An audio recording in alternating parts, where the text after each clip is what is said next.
All right, good evening, ladies and gentlemen. Welcome to the Order of Business, February 14th, 2023, regular meeting of the Dearborn Heights City Council. Madam Clerk, can please take roll call. Dave Abdallah. Here. Hassan Ahmad. Here. Mo Beydoun. Here. Nancy Breyer. Here. Robert Constant. Here. Ray Muscat. Here. Tom Wenzel.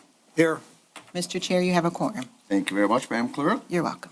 Next up, we're going to have our Pledge of Allegiance, and this is going to be led by the best-dressed gentleman in this place, Mr. Yusuf. What's the last name? Barrow? Maru. Oh, here he comes. You going to come up here? Okay, come on up yes. here. He is so cool. All right, ready? All right, ready? All right. No, stand up. Stand up, ready? Richard. Right here, to the flag. Ready? Ready? Allegiance to the flag of the United States of America and to the republic for which it stands, one nation, under God, indivisible, with liberty and justice for all.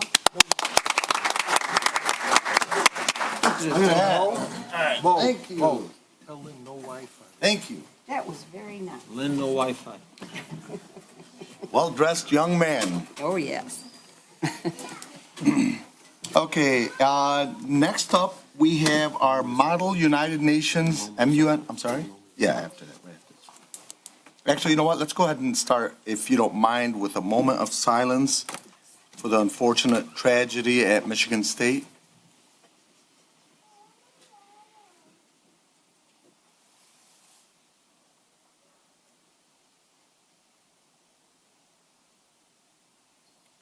Thank you, and condolences to all. Next up is our Model United Nations MUN announcement, Bilal Hamoud, MUN advisor. Mr. Hamoud, there he is, come on up.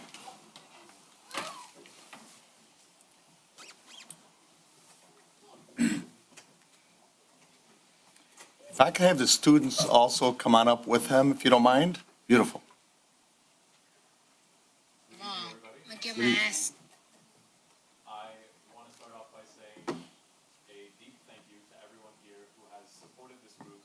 My name is Bilal Hamoud. I'm the advisor of the Dearborn Heights. I'm sorry, is your mic I don't think on? the Is it on? microphone's Yeah, I think- Try now. Testing. All right, good evening, everyone. My name is Bilal Hamoud. I'm the advisor of the Dearborn Heights Model United Nations Club. I just want to start off by saying thank you to everybody here today who supported this group. We were able to take 12 students from the Dearborn Heights and Dearborn area to MIT, to Harvard, to Boston, to compete in the Model United Nations conference there. It was the largest conference of the year at 4,600 students with 62 countries represented there. And it was a first for Southeast Michigan, a first for Dearborn, a first for Dearborn Heights. And so I don't want to take up too much time because I want to let the students speak. I do want to give a shout out. I think I saw Miriam Fawaz over here. She was one of the founders of the club last year, who helped us get to MSU, and that was our first ever conference. So our hearts go out to the families of the victims. You guys ready? Ready. Hi, my name is Lean Musa. I'm the current president and one of the founders of the Dearborn Heights Model United Nations Club. First of all, I want to give a big thank you to everyone who made this happen. I want to thank the mayors and all of our donors, and I want to thank our community. We couldn't have done this without you guys, and I want to thank Bilal Hamoud. The amount of support we've gotten, constant support we've gotten from the community, is honestly so amazing. I'm so grateful for the opportunity because it was such an amazing experience. Being a founder of the club, I've gotten to watch the club grow from just a couple students with an idea and a passion for foreign policy into something with over 20 determined, intelligent students, and I couldn't be more proud of all of my peers. We all did such an amazing job, and I'm so proud of them.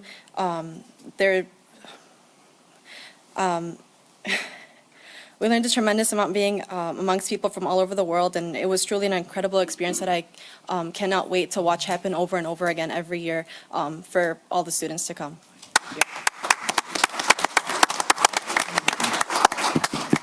Hello, my name is Batul Mansoor. I'm a first-year member. I'd like to begin first to thank our sponsors for giving us the opportunity to embark at Harvard Model United Nations. This was my first conference, and it was nothing short of an incredible experience that really made an impact on my views and ideologies of the world around me. The conference sessions were long and academically challenging, but in turn improved my focus and productivity. I learned many new skills from researching about cybersecurity issues regarding my delegation to learning how to collaborate with people in a professional manner.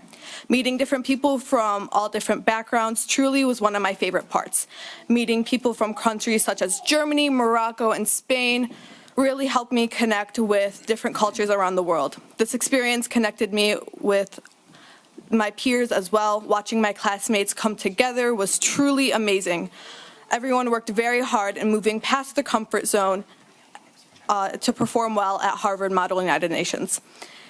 They taught me the importance of having dedication and patience when it comes to problem solving, as well as working together to reach a collective goal.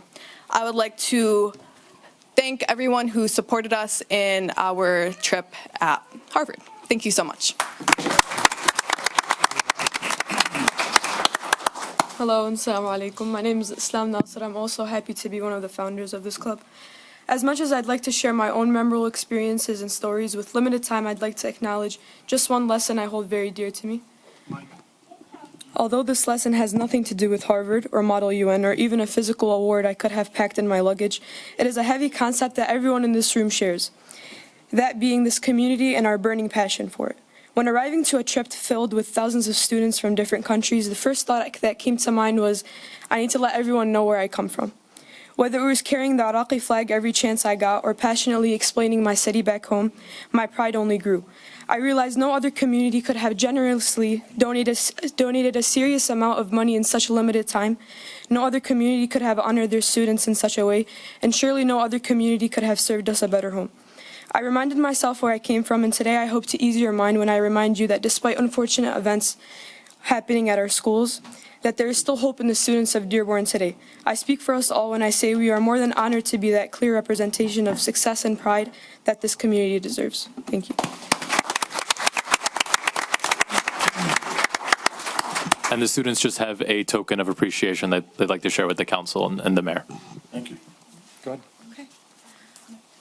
Great work, Bilal. Great work to your organization. You give it to the clerk. Thank you, guys.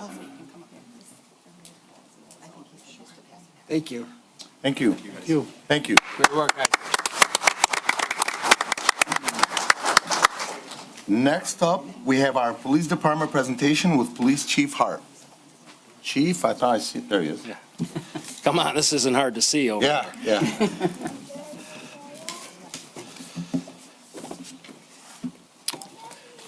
Take that.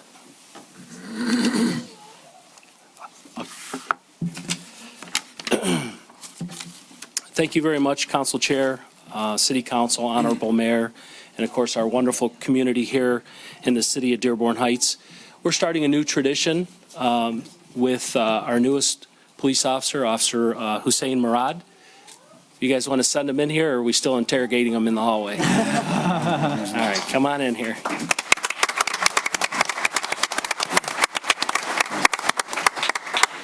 Instead of trying to coordinate swearing-in ceremonies and such during the week when we're all very busy and city council members are sometimes unable to join us, I thought, you know, I was sworn in a long time ago, over 32 years ago at a city council meeting. It's something that's always kind of stuck with me, and I felt that this was a great way to introduce our police officers to our community.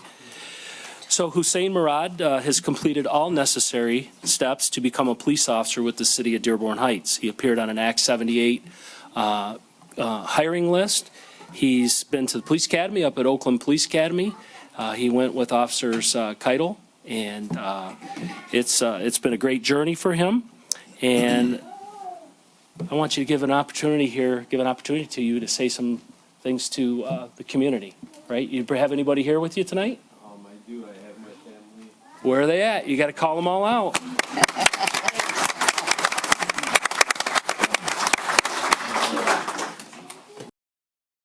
All right, very good. My niece and my other brother-in-law. Do you all want to come and surround him as the clerk administers the oath? All right, come on up. Won't be bashful. Just a little bit of pressure. Chief, I was invited to this as well. Do I get to take part? This is great. Hussein, who are, Also my longtime friend and Mr. City Council. who are you going to have pin your badge on? Who is it? You're going to do it? All right. So go ahead and, yep, go ahead and raise your right hand and face the city clerk. Yeah, come on down. And we're going to do this together, okay?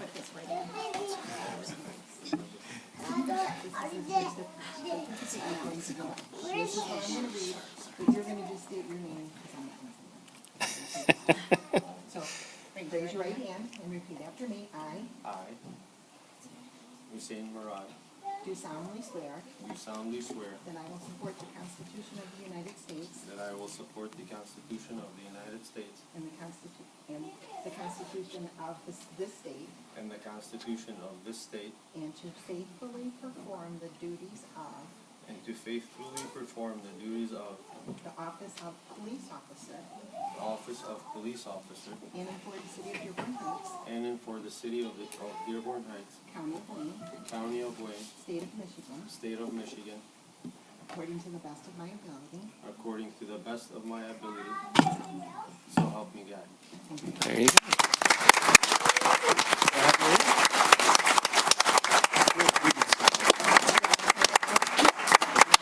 Thank you. Thank you. It doesn't go straight in. Did you guys get along growing up? I don't know. You could just leave it hanging if you want. It's up to you. Yeah, we won't jostle him around too much on his first day. All right. Very good. Thank you all. Good stay. Under your left arm like that. Stand right in front. Okay. One of our traditions here, you guys can all go back. Could I have all of the sworn police officers come up and surround Officer Murad? This special day. One of our traditions is always reaffirming our law enforcement oath of honor whenever we swear in a new member of the police department. So these are his support crew right here. They're the police officers that are going to stand with him.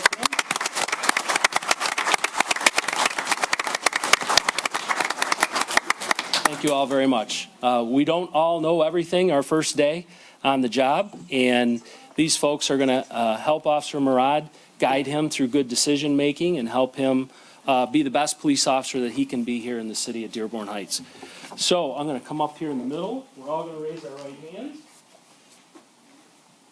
On my honor, I will never betray my integrity, my character, or the public trust. I will treat all individuals with dignity and respect. And pledge that my actions are dedicated to ensuring the safety of my community and the preservation of human life. I will always have the courage to hold myself and others accountable for our actions.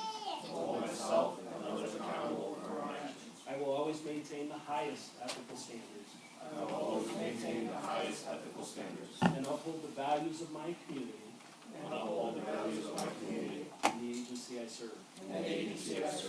Thank you all very much. You all can stay. You can go ahead and have a seat. Right? Make sure your family takes you somewhere nice for dinner. All right. Yeah, thank you very much.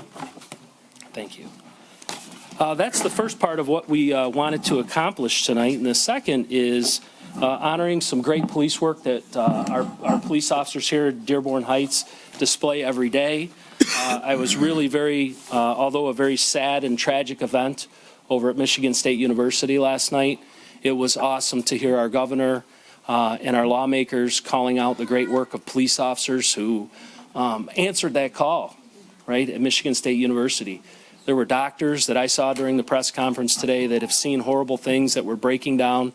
It's just it's a horrible tragedy. And these are the police officers here that stand ready to go towards that danger in our community. And I am very, very proud to be their chief. And you should all be very proud to have them in our community as your police officers.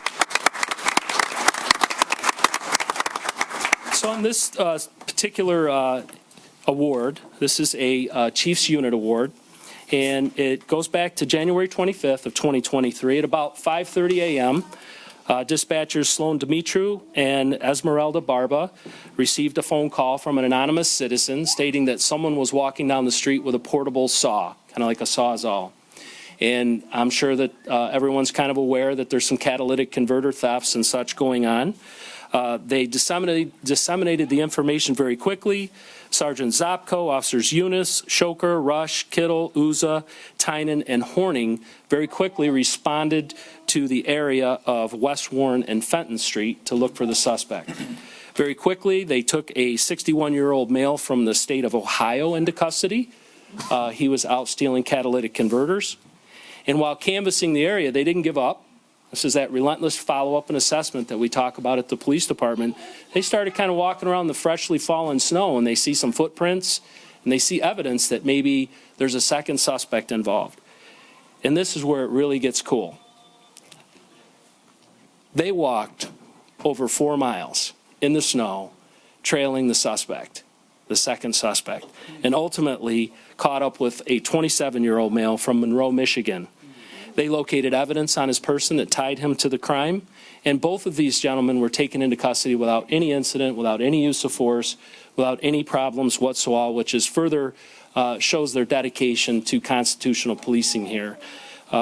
This award really recognizes each member's spirit of cooperation and relentless follow-up and assessment regarding an incident which crossed over from our midnight shift to our day shift. So we had a blend of shifts working together, communicating, our dispatchers. We even had Officer Jasmine jump in our dispatch center and take care of some duties there to keep track of where all of our police officers were that morning and what they were doing. So I just want to thank each one of you for your diligence. We had some staff that could not join us here this evening. Some of our dispatchers are still on the job. So each member, we have awards over here and a ribbon for a Chiefs unit site. Oh, there you are. I shouldn't have made that joke about the council chair not seeing me. So we do Officer Jasmine. I don't think he was able to make it. And Officer Horning was unable to make it. Officer Tynan, come on up and get your award.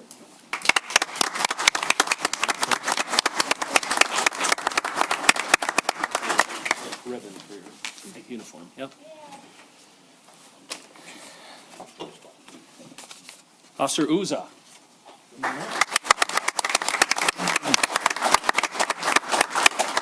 I'm supposed to speak into the microphone, but our administrative assistant, Janet, is here with us, and she found some great certificates today, so thank you, Janet, for preparing these.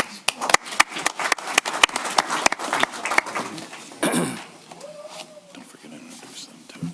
All right. Officer Keitel.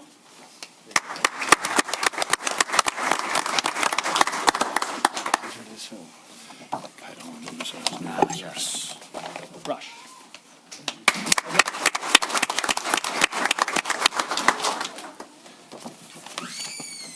Officer Shoker.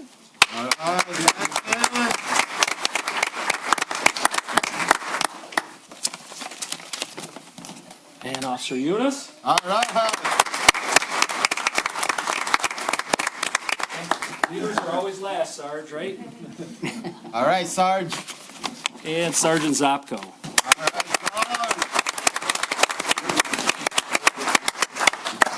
And very quickly, lastly, I would just like to say that Officer Keitel and Officer Buda had just in the month of January completed their supervised field training officer program, and they're now out on solo patrol on the streets of Dearborn Heights. So I'd just like to recognize them.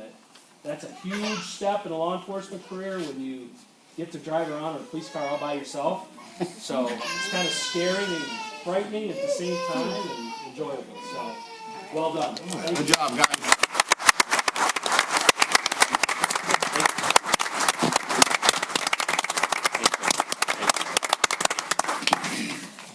Thank you for your time. Thank you. Thank you.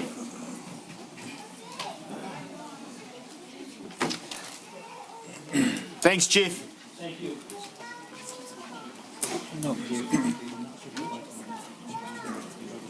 Okay, No red, no. next up, we have our Wayne County Commissioner, David Kniezek, with some very good news for Dearborn Heights. All right, Commissioner. Thank you, Mr. Chair. Commissioner, if you Yeah, could just sure. give us a sec, let's just so that, don't get it wrong. Yeah. David, your sheet is here. Yeah. Thank you. Thank But you. she didn't say she was. Okay. What's up, Brad? You all right? Good. We're just taking a minute here, just 1 sec.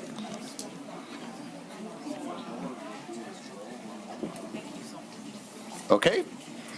Wayne County Commissioner, go ahead. Give it another 10 seconds. Yeah, you're right.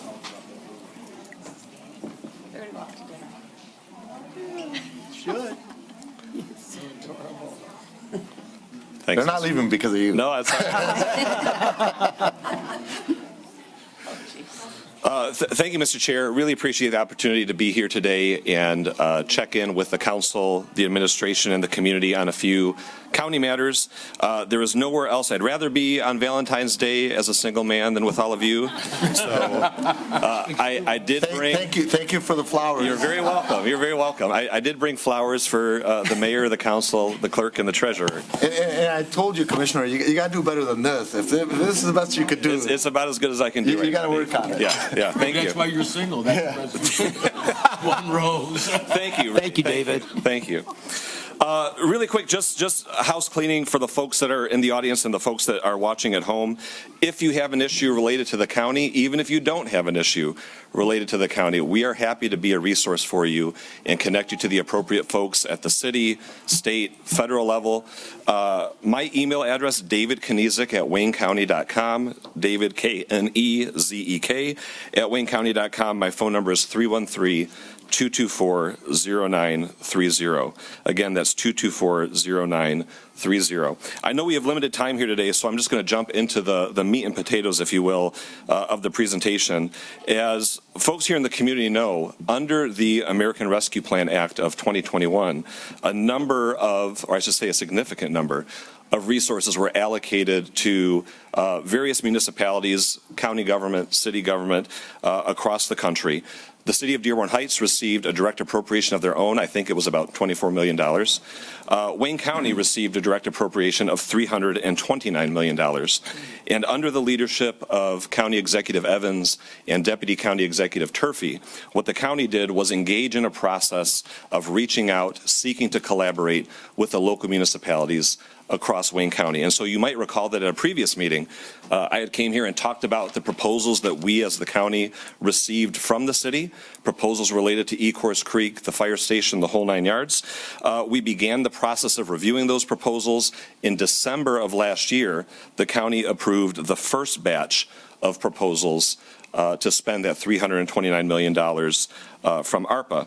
At the end of this month or the beginning of March, I'm not entirely sure yet, but that's why I kept it vague in the communication that I sent to the mayor and council earlier today.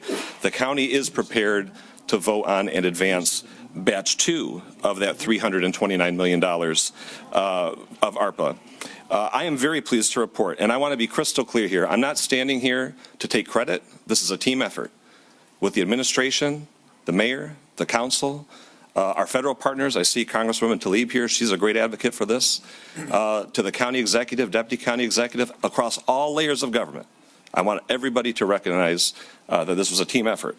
But the county is prepared in the next few weeks here to advance a $10 million appropriation to support remediation for Ecorse Creek.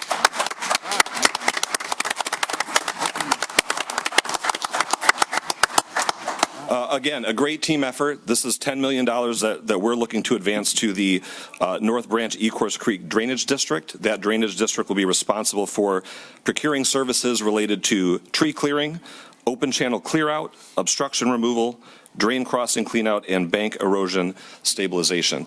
I'm very happy to be the messenger, but again, I can't say it enough. Team effort. Team effort.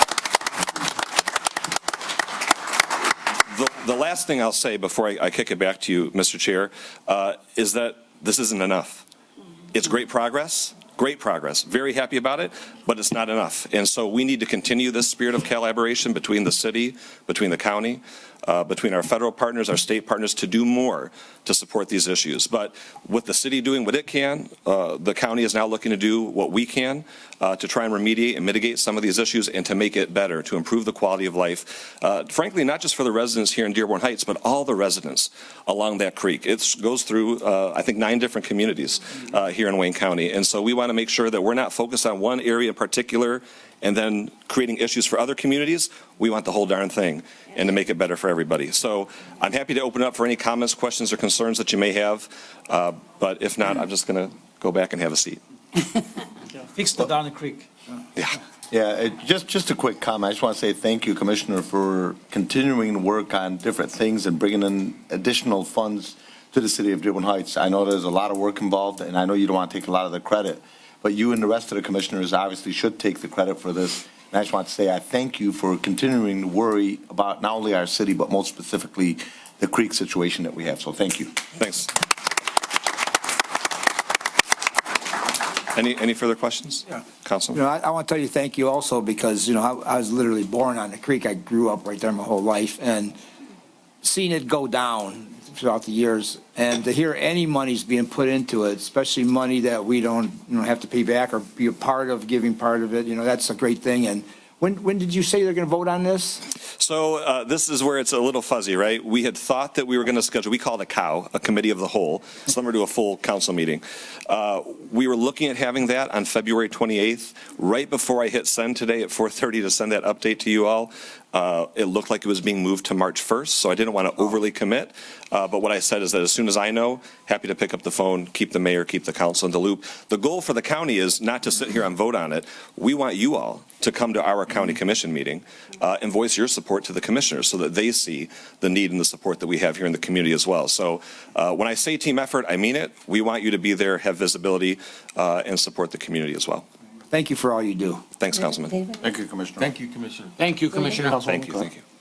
David, being the first chairperson of the Ecorse Creek Commission, I want to thank you with all my heart.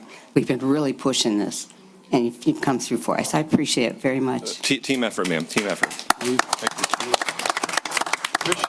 Commissioner, yeah, and on behalf of Kurt Heisey and I, years ago, founded the Watershed Stewards Commission. We've done the cleanup, and you've always helped us out. You've always done a good job.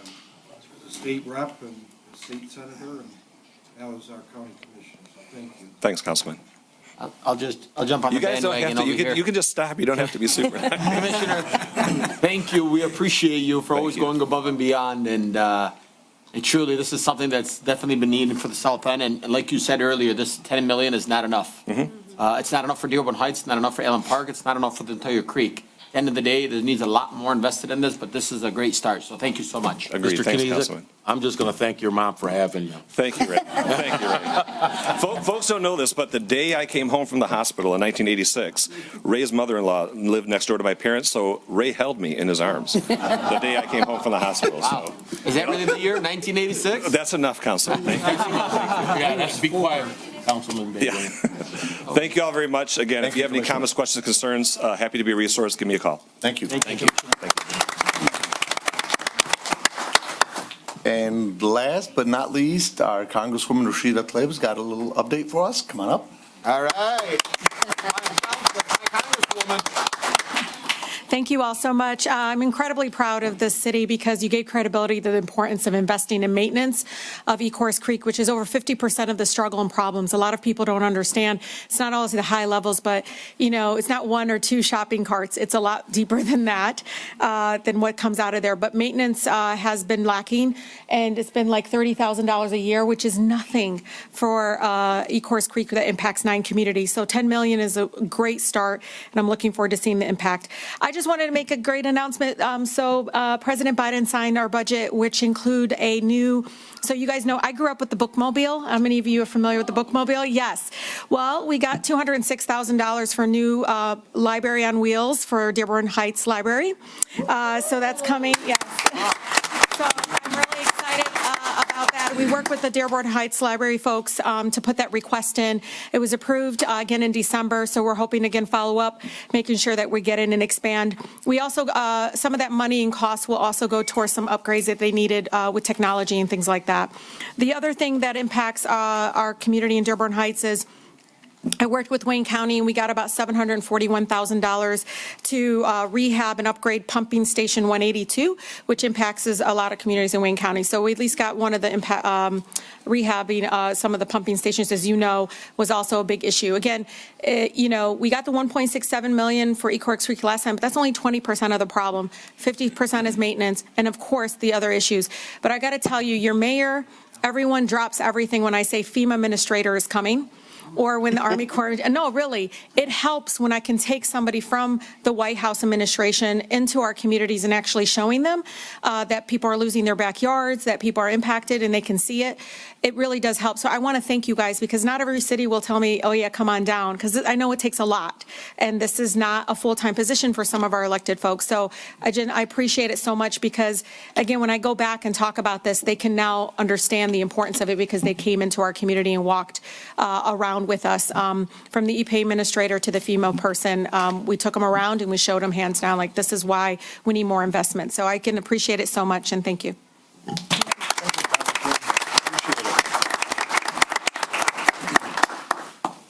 All right, I'd like to thank all the presenters. Now we're going to go ahead and go to the agenda. Next item on the agenda is item number 3, agenda approval. Council Chair. Councilman Baydoun. I move that the Dearborn Heights City Council approve the agenda of the regular meeting of February 14th, 2023 as submitted. Support. Okay, motion made by Councilman Baydoun and supported by Councilman Muscat. Any questions on that? Okay. Huh? You want to say condition? I know, I almost said condition. Okay, hearing none, all in favor, please state aye. Aye. Okay, I'm sorry. Any opposed? Motion carried. Next item on agenda is approval of the minutes, item number 4. Council Chair, Councilman Ahmad, go ahead. I move that the Dearborn Heights City Council approve the minutes for the special meeting of January 10th, 2023, as outlined in 4-A. Second. Okay, motion made by Councilman Ahmad and seconded by Councilwoman Breyer. Any discussion on that? Hearing none, all in favor, please state aye. Aye. Any opposed? The ayes have it, motion carried. Next item on the agenda is minutes from the regular meeting of January 24th, 2023. Council Chair. Councilman Baydoun. I move that the Dearborn Heights City Council approve the minutes of the regular meeting of January 24th, 2023 as outlined in 4B. Okay. Support. Motion made by Councilman Baydoun, supported by Councilman Muscat. Any discussion on that? Hearing none, all in favor, please state aye. Aye. Any opposed? The ayes have it, motion carried. Next item on the agenda is public hearing and comments on agenda items only. You will have 2 minutes, please. If anybody in the audience on the agenda, come on up. Now, in your case, Director, please state if you're speaking as a resident or as a director. I'm Margaret Hazlett. I'm speaking as the Human Resources Director for the City of Dearborn Heights. Okay. I would like to address my comments to item number 8D and just share with you in terms of looking for the support for the council for a memorandum of understanding. This matter was a clerical error with respect to the contract. Neither side brought this up during negotiations. We do intend for overtime hours to continue to be included in the final average compensation for our employees as they're retiring from TPOAM Group. Will that be added on? Is that going to be added on? No, it's item number 8D. That's part of our packet, correct? Yes. Correct. That's what we were reading. Yes. Thank you. That's all. Just wanted to ask your support. Thank you, Director. Come on up. Wasn't quite sure who you were talking to. Good evening. I'm speaking to you this evening as your treasurer, and I wanted to speak on item 9E. I wanted to start off by saying, when it comes to bank accounts, it's the responsibility of your treasurer's office, and that can be found in the city charter 810. And of course, this council body has the opportunity to choose either to open or to close accounts. So I never do so without your authorization. It is the treasurer's responsibility to safeguard the public funds. And as Plant Moran mentioned last time when they were here, there's nothing legally or fundamentally wrong with having the bank accounts. We have met as the administration the comptroller, myself, and Plant Moran to approve the closures that are before you today in item 9E. However, I did want to also let you know that inactive accounts have already been closed, including housing, EPA, dispatch, cable revenue, and rental rehab. So you already have 5 accounts closed. Upon further discovery, I want to tell you, I do agree with the 1% admin fee being moved into the tax account and being separated by the general ledger. Same thing with the building fund because it's dormant, and you can close that to put it in general fund 7191. And then the water escrow, which we mentioned, into water operations. However, what's not on here that I would recommend is JFK. Those are proceeds from that bond. We were told that that can be moved into the library account, and I would recommend that as well. The 2 that I'm unsure about is the traffic mobilization and miscellaneous grants that you have before you. I did request a legal opinion from an outside source. I'm not quite sure if these should be closed at this point in time. I'd recommend you to reconsider that and wait for an opinion because it's easier to track and be transparent, which is important to our residents. General fund is already overloaded with accounts and information going into it. The bank statement for general fund is 10 to 12 pages long. I did ask for extra time. And it'll be harder to separate for the treasurer's office. Again, you have before you where the council body approved the opening of accounts that are related to the tax rolls. Those are recommended to be left open, and you can see that there's a reason why that was to separate that. I am going to say to you that this is a process question. It is not a bank account issue. I have met with the comptroller. We have discussed this. We need to fix the process. All right. There's nothing that your treasurer's office is doing that is incorrect. It has remained stable during this period, and we agree the process should be reviewed and amended and fix the deficiencies in the process. Again, what I want to tell you is, here's a question I want you to ask, is do we have the capability to complete the general ledger monthly reconciliations? Do we need support? Hiring a CPA, which I understand is in the works, for the comptroller's office is prudent and wise. Correct your process. The charter requires the treasurer to report bank account balances independently from the general ledger. I am unable to do so if you close those accounts. I will not be able to execute that responsibility, which is found in the city charter, section 8.8. The treasurer must keep accurate records of this accounts, and I'm asking you to reconsider some of those accounts closing, and I'm out of time. But I just wanted to share that with you, and I thank you for your time. Thank you. Thank you, Madam Treasurer. Yes, do you have any questions? No? Thank you. Thank you. Council Chair, I've got some questions, but I'll wait till this item comes up. Okay. Vince Strepkowski, Columbia Street. Item 9E also. I'm wondering if you do decide to close these accounts, how much money are in these accounts and where is that money going? And if you do close the PEG fee or the PEG or cable account, is that the PEG fee you're talking about? Yeah. I'm sorry, I didn't hear the last, Excuse me, what was the last can question? you say that all over again? I couldn't hear it. Sorry. If we close the account, where's the money going? If you decide to close these accounts, how much money are in these accounts? Where is the money going? And is part of that money considered the PEG fee amounts for the cable? PEG funds. PEG funds. PEG funds are supposed to go for public, educational, and government access. I know you guys took some of that money out to redo this building or redo this portion, but we never actually found out how much you spent. Time out real quick. Mr. Watland said that there's no picture showing up. Can you make sure somebody on the Zoom is? No picture as far as the speaker, you mean? I believe so. I just seen it just now. Okay, I don't see him on there. Mr. Chief Brogan on? Okay, go ahead, continue. I'll let Angela know. Oh, you got it? Yeah.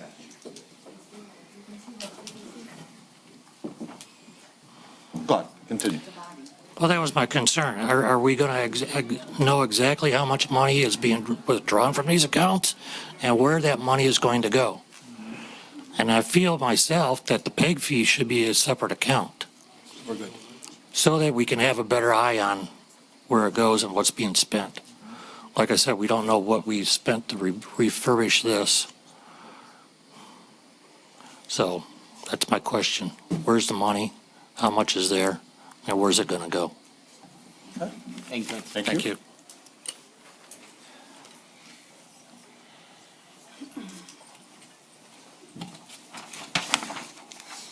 You can raise the 15 seconds. Don't raise the 60 and 30. Zohair Abdelhaq, Rosemary. Dearborn Heights. Dearborn Heights, Wayne County, State of Michigan, the country of the United States. I know where you live. Anyway, I want to wish everybody happy Valentine's Day, to start on the positive before we start on the negative. Couple issues I want to talk about. I remember when the city council hired their own lawyer to fight Mayor Paletko on the issue of the audit, the forensic audit. And the city council approved to hire their own counsel. I think you should give the same courtesy to the clerk to hire her own counsel. And I think there is enough money in the account to do that. So I hope that you take that into consideration and you approve her item. The second thing, it came to my attention, 9E. Somebody, I believe Mariana and the mayor, approved to put this on the agenda and to put it to the whole public. Yes. All our account numbers are public here with ABE number, which opens the possibility for somebody to take money illegally from the funds of the city. There should be separation of power in the city, separation of branches. What I see here is somebody who has no authority, no background in accounting, or any reason to put this on the agenda, because it is the treasurer's job, not the mayor's assistant or the mayor or Plant Moran. This is dangerous for our city, and somebody should be accountable. If a Plant Moran did this, we should fire him on the spot. We should find somebody else after we paid him. $600,000 of your tax money was paid to this firm to put the stupid information so everybody can basically have the capability to take money from your tax accounts without anybody watching. So please have some accountability, and I wish somebody who doesn't have any business to put this on the agenda doesn't put it again, especially she doesn't have and he doesn't have any accounting or any financial background. Thank you.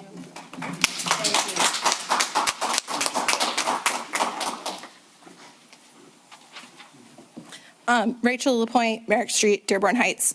Regarding 11B, the ordinance from the police chief, no issues with the ordinance itself, from me anyway, but I am concerned that it's the first and second reading of an ordinance. It's not an emergency from what it sounded like. It's a change in fines and kind of how we're doing that with the alarms. So I'm concerned that, again, because this has happened in the past where a first and second reading of an ordinance was done. And when that happens, residents don't get a chance to come and talk to you guys about any issues that they might see in it. I might not see anything in this ordinance that's maybe something that could affect a business owner, because I'm not a business owner that has an alarm. But somebody who does might want to come and tell you some things, some important information that you guys need to know. And if you just approve the ordinance tonight, it's already approved. Then you'd have to go and change it and all that. That's the point of having a first and second reading, right? So that you guys can hear that feedback. So it kind of disturbs me a little bit that, again, we're cramming it all into one meeting and not letting the people come to you guys with concerns or support. So I just really urge you guys to consider that this is the first reading of the ordinance and not the first and second reading. So that in the next agenda, we'd have that second reading on it. Thank you. Thank you. Okay, next up. Guess it's my turn. Lynn Senya, I'm your city clerk, and I'd like to comment on agenda item 9A. If I could just interrupt you for just a Sure. second. Are you speaking as a resident or as a clerk? City clerk. Okay. go I'm ahead. sorry, yeah. As you know, I sought outside legal counsel in regards to a subpoena I received. Requesting outside legal counsel is not new to this city. As far back as when Margie Van Houten and Marge Horvath were on the city council, as well as former City Clerk Judy Dzinski, and more recently, when some of your honorable body were on council, special legal counsel was granted. I'd like to bring up some points in regards to 9A. The core of our democracy is elections. It is my responsibility to represent and uphold the voter's voice, no matter how long ago the election took place. In order to maintain the integrity of this democratic process and to be as unbiased as possible, I have sought outside legal counsel to do so as an impartial party. Outside legal counsel is also essential as this issue involves two parties within the city. In addition, I am also seeking this because of emails that have become increasingly hostile in regards to this topic. Also, I have followed the recommendations that I have been given by the State Bureau of Elections, as well as the Attorney General and the Wayne County Clerk's Office in regards to this matter. I've been in contact in regards to some concerns over Seacrest Wardle representing me in this matter, and I'd like to assure you that they have a conflict screening process, and they have run this through that process, and there is no conflict in this matter. Seacrest Wardle has stated that they do not have any conflicts with the city, the mayor, or any of the defendants. In regards to the retainer fee, democracy does not have a price. However, I understand that the budget has to be met, and Seacrest Wardle will return any unused portions of the retainer fee. In closing, I'd like to share that the voters have the right to election results and that they may be available through the state, county, or municipality. You can go on the county right now and go back to, I think at least up to 2007 and get those. So that's public information. Thank you. Thank you, Madam Clerk. Anybody else have any comments on agenda items? Okay, anybody on Zoom, Madam Clerk? I don't see any. You gentlemen have something to comment or no? Or you're just here Oh, what's it called? on the agenda items? No. Okay. Okay, then hearing none, we'll go ahead and go to the next section. Item number 6, fund transfers and current claims. Council Chair. Councilman Muscat? I move that the Dearborn Heights City Council approve current claims 6-1 through 6-13 and 6-15 through 6-27 as submitted. Support. Okay, motion made by Councilman Muscat and supported by Councilman Constant. Is there any discussion on that? Council Chair. Yes, go ahead, Just Councilman. one item here on 6-5 from Artistic. I'd like to get the locations of the grass that's being cut at every stage of the game here. There's many invoices here. It just says property covered in the contract, covered by the contract, and some are $4,000. They're all $4,000. They're all $4,000. So I'd like to know where they're cutting that grass on these invoices, so we're aware of where it's going. And that's just for the next time it comes up, if you don't mind. Do I, at least for the residents, Mariana, Chief of Staff, just a briefing at least? Good afternoon, Mariana Hernandez, Council Chair. Councilman Muscat, just to clarify, we do get a picture with each invoice and the address of that property that proves those invoices. We do not attach the pictures because they are currently actual, your film, so scanning it would take a lot of time, but they are attached to every single invoice, and we have folders for each of the properties that we have on contract with them. But usually I just want to see the addresses where where it's cut and Yeah, can't be found. typically there's like a summary page where it has all of it, so I don't know why it wasn't attached with the Okay, thank backup, you. but yes. Thank you. Okay, thank you. Like to see them in a backup. Anything else on fund transfers and current claims? No discussion? Okay. Motion made by Councilman Muscat, seconded by Councilman Constant. All in favor, please state aye. Aye. Any opposed? The ayes have it, motion carried. Next item on the agenda is item 7A, Building and Engineering Director Watland Bid Award for Dearborn Heights Sidewalk Replacement Program 2023. Council Chair. Okay, Councilman Muscat? I move that the Dearborn Heights City Council award the bid for the Dearborn Heights Sidewalk Replacement Program 223 to Villanova Construction Company Incorporated as the lowest responsive bidder, and authorize the Comptroller's Office to return all bid bonds to the unsuccessful bidders. In addition, authorize Corporation Counsel to prepare a contract and authorize the mayor and clerk to sign a contract on behalf of the city as outlined in 7A. Second. Okay, motion made by Councilman Muscat and seconded by Councilman Ahmad. Is there any discussion on that? Council Chair? Councilman, go ahead. Thank you. Is the Director Watland on the line? Yeah, he said he would be on here. Yeah, he's on there. Rick, can you come on? Rick Watland? There he is. There he is. Go ahead, Tom.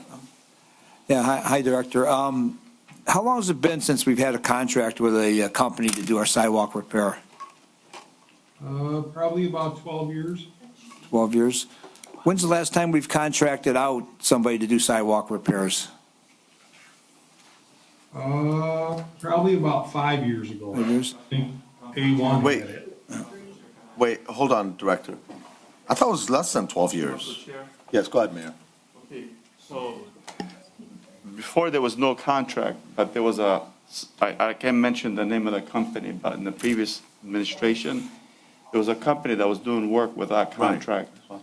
And we actually, last year, we tried to go out for bid, but a lot of companies didn't want to bid because of COVID. So we reached out to several companies, and we had those bids that came in. But they were doing work a couple of years ago, before COVID, but the company that was doing the work had no contract. They've been doing sidewalks for years without a contract. That's what I was going to say. I remember there was a company that did it. But go ahead, Rick. Yeah. So it was about 5 years, but 12 years since we had a contractor signed just for sidewalks. Yeah, I know we've had a lot of complaints from residents that they've even wanted to pay the contractor that the city provide, and they're unable to do that for the last couple of years. I mean, what was the problem taking so long on this? Because I know there's a lot of bad sidewalks out there, and this is an issue that should have been taken care of. I myself contacted about 10 contractors that contacted the city. No bidders. Yeah, low bidder. So, I mean, No bidders at all. No? So, Did, what's the scope of work? What's the scope of work with this contract? just Tear out, replace. This is a citywide contract? Yes. And they're- But, we have so many that were already on the program for like 2 years, so we have like 2,500 square feet of. Okay. Okay, Rick, you got cut off. Director Deeb's after- gonna come up We're here. going to have Mr. Deeb answer.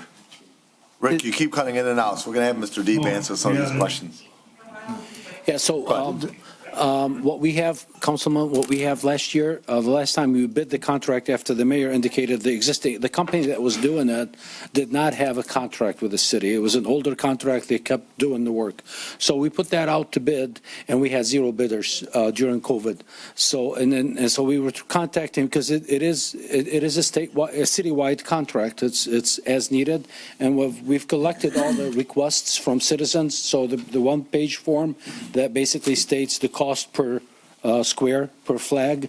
But it was being sent to various departments. So we had some of the requests at DPW, some of them building departments, some were sent to ordinance. So I have all of them, all the existing requests that we have on file, and we approximately 200 and some requests currently. Now this bid, because we've contacted small-sized contractors, quite a few of them, to ensure that we have a competitive bid. So what Mr. Watland is saying is that the low bidder agreed to honor the prices from the previous, so the people that paid or have requests in place, they will honor that price and then charge a little more because obviously prices have gone up since 2015 or 2016. Now, is this contractor going to be able to handle it, do everything this summer, or is this a 2 or 3 year process, or should we hire a couple other companies so we get this issue settled? We haven't met with them. We wanted to make sure that it gets approved first, but the way we intend on doing it, and I know Mr. Watland's probably got, we're going to do a geographic location, so group them together, if you will, so we can concentrate more on one area and get the contractor mobilized and do a whole bunch of them in one location. At the same time, start opening it up for new requests, because, obviously, as you indicated, we have a lot of needs. We also have some that we need to get done. Now, and wouldn't it be beneficial to the residents to hire, just say, 10 companies and get them all done this summer, instead of having one company take, they can't get it all done. One company won't be able to do this in one season. Council Chair? Yes, go ahead, Mayor. Okay, so the company that, all the companies that put the bid, they actually seen the stack that we had. So they reviewed all of them, and they said they got to get them done this year. Okay. But any additional work, they would have to reassess any additional work. But we do have a stack for the last couple of years for the sidewalk program that we continually had residents fill out these forms. So we do the stack that we had already. The companies looked at them. They said, yeah, we can do them this year. So we don't have to go to multiple companies. That one company is going to do them. That's why the price came in the way it came in, and that's why they wanted to actually honor this, because they were hoping for future work. Well, that's what I wanted to hear. Thank you. Okay, so for those residents that are not familiar with this particular program, I just want to clarify a little bit. What this particular program does is if you get cited by the city to have one of your sidewalk slabs replaced, if you contact, company A to come out and replace a 5 foot or 4 foot, whatever it is, by 4 foot slab, it's going to cost you a lot of money because it's not worth it for that company to come out for just that little 4 foot by 4 foot slab. So they would charge you, and I can tell you as a realtor, I know that somewhere in the ballpark of $700, $800, $650. But when you have a company like this one that does the whole city and all the different sidewalks that are needed, they are able to make their profit by doing a lot more. But the end result is for you as a resident, you save a lot of money. You're able to get it.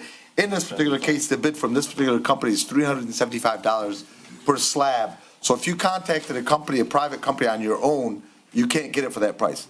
But side note, and the asterisk to this is, you don't have to use this particular company. You could use whichever company you want, but if you choose to, this is a much cheaper route to go with as a resident. So just to clarify it. Any other questions on 7A? Hearing none, motion made by Councilman Muscat and seconded by Councilman Ahmad. All in favor, please state aye. Aye. Any opposed? The ayes have it, motion carried. Next item on the agenda is item 7B, Police Chief Hart, detention area cleaning and decontamination.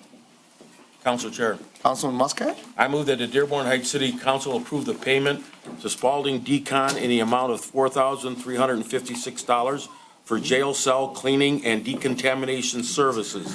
In addition, authorize the mayor and comptroller or clerk to sign the necessary warrants, and the treasurer to issue payment from the police contractual service account number 101-300-818-000 as outlined in 7B. Second. Okay, motion made by Councilman Muscat and supported by Councilman Constant. Is there any discussion on that? Okay, hearing none, all in favor, please state aye. Aye. Any opposed? The ayes have it, motion carried. Next item on the agenda is item 8A, Reports from mayor, AA's department head appointments. Council Chair. Okay, let's go with Councilman Constant. Thank you, Council Chair. I move that the Dearborn Heights City Council receive, note, and file the mayoral appointments for department heads in accordance with Section 5.15 of the city charter as outlined in 8A. Support. Okay, motion made by Councilman Constant, supported by Councilman Ahmad. Any discussion on that? Hearing none, all in favor, please state aye. Aye. Any opposed? The ayes have it, motion carried. Next item on the agenda is item 8B, Community and Cultural Relations Commission ex officio appointment. Council Chair. Councilwoman, go ahead. I recommend the motion that the Dearborn Heights City Council concur with the mayoral appointment of Chief of Staff Mariana Hernandez as the ex officio member of the Community and Cultural Relations Commission, term to expire January 2026. This appointment is to replace Councilman Mo Beydoun as outlined in 8. Support. That was emphatic support, Councilman. All right.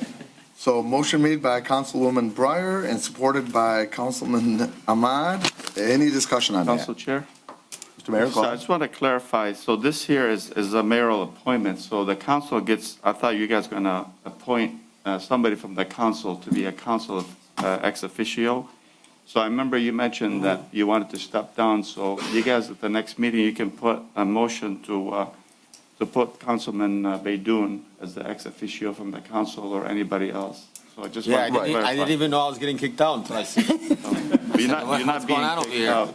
Your term I expired. guess I got on the bad list. What's going on? Mariana, congratulations. Hey, Mo, you're fired. Yeah. Yeah, So basically, just to clarify, there's two of them. One comes from the mayor and one comes from the city council. So if you're interested, you can put yourself It down. seems like the city council likes me more than the mayor, so. Okay. All right. So motion Council- made by Councilwoman Breyer, seconded by Councilman Ahmad. Any other discussion on that? I'm going to recuse myself from this, by the way, since I'm on this. No. Okay, no problem. All in favor, please state aye. Aye. Any opposed? The ayes have it. Council Motion Chair. carried. Council Chair. We'll put it on for the next agenda and we'll talk. Yes, about it, please, thank you. You're welcome. Thank you, Madam Clerk. I don't know. Next item on the agenda is item 8C, City Lease Vehicle Agreement.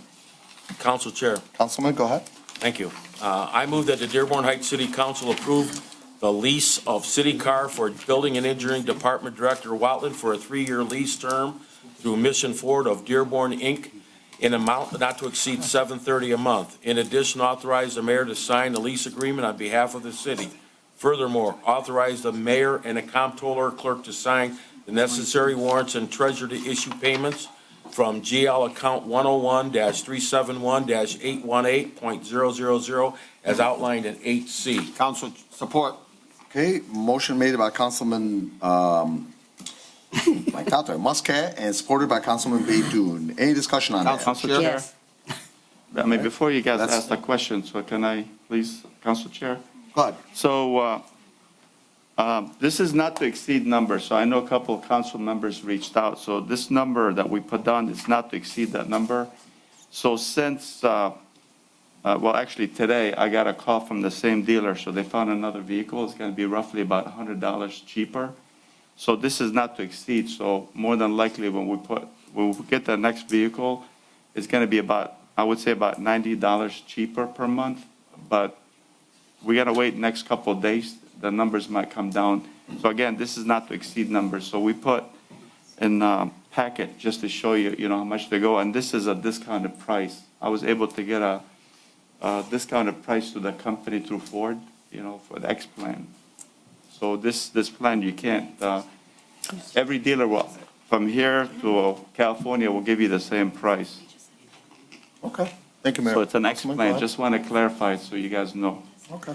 Thank you, Council Council Chair. Chair. I just want you guys to keep in mind, I know that when Mr. Watland first, started as the building director, I believe the mayor brought him on, and he's also doing 2 jobs. So he's also working as a city inspector, and I believe the electrician for the city, and he's the building director. So this gentleman is taking on 3 jobs for the price of 1, and so he's always back and forth on the road. And so when I had this conversation with Mr. Watland, which I personally believe does a phenomenal job across the city, I mean, number 2 in line comes Mr. Ali Deeb. Rick Watland is definitely up there with me. And And I think he had his car broke down twice. And he's a big man and, is high up in age and, this is not something, well, really, we don't want to take it as our responsibility as God forbid, our director to be sitting out there, God forbid, with his car broken down. Well, he got into an accident. He got hit just a few weeks ago. Yeah. With his own personal car, and that's a liability to the city. So that's why we had to move. Yep. Trying to get him a vehicle. And then also, I also want to keep in mind, I believe the councilman today called the dealership too. Yes. To see if he can get a discount. And I believe he knew the car salesman. And I believe they said they were going to honor whatever the councilman. I was laughing because I said that, I've never heard anyone do that, but that was funny. Maybe he can, speak on that a little bit. But as far as this goes, Mr. Wallen is very dear to this community. Anybody that brings him up in this community truly loves him. And I think this is a vehicle that he needs to get from point A, B, and C to continue to do the inspections. And remember, he's saving the city money. If you guys remember in 2020, when we were from Zoom, he said, I'm still going to continue to do those inspections, in which he's still doing for the city, which is saving the city anywhere between $50,000 to $60,000 a year. So thank you, Mr. Wallen. Council Chair? Councilwoman, go ahead. I'd like to thank Councilman Ahmad because we were both worried about the amount of money we were spending. So every little bit we can save, he did this for us. I want him to be acknowledged. Council Chair. Go ahead. Thank you, Councilman Baydun and Councilman Breyer. I think it's all the administration. I mean, they worked on it. I was talking to Mariana and I talked to the director. And I was looking at the lease contract and I know the salesperson and I just had called them and I was like, it's kind of up there in the fee. And he was able to find something with 1.5 doors, they call it, instead of 2 doors. And I guess saved the city about $102 a month. So almost over $1,200 a year. So, but thank you, Mariana. Thank you, Director. Council Chair. Councilman, go ahead. And previously, we were purchasing these vehicles, and then we ended up with all the repairs and maintenance on them over and above what we should have been doing. Now we don't have to worry about that, the warranties and things of that nature will cover. Somebody's shaking her head back there. Brakes aren't included, are they? Brakes on anything Okay. is the responsibility of the people. But it saves us for maintenance, okay? Ball joints and things of that nature, so we do save money there. Okay. So motion made by Councilman Muscat, seconded by Councilman Baydun. Any other discussions on this? Hearing none, all in favor, please state aye. Aye. Any opposed? The ayes have it, motion carried. Next item on the agenda is item 8D, Memorandum of Understanding, MOU, between the city and the TPOAM Union. Council Chair, Councilman Constant? I move that the Dearborn Heights City Council approve the updated City of Dearborn Heights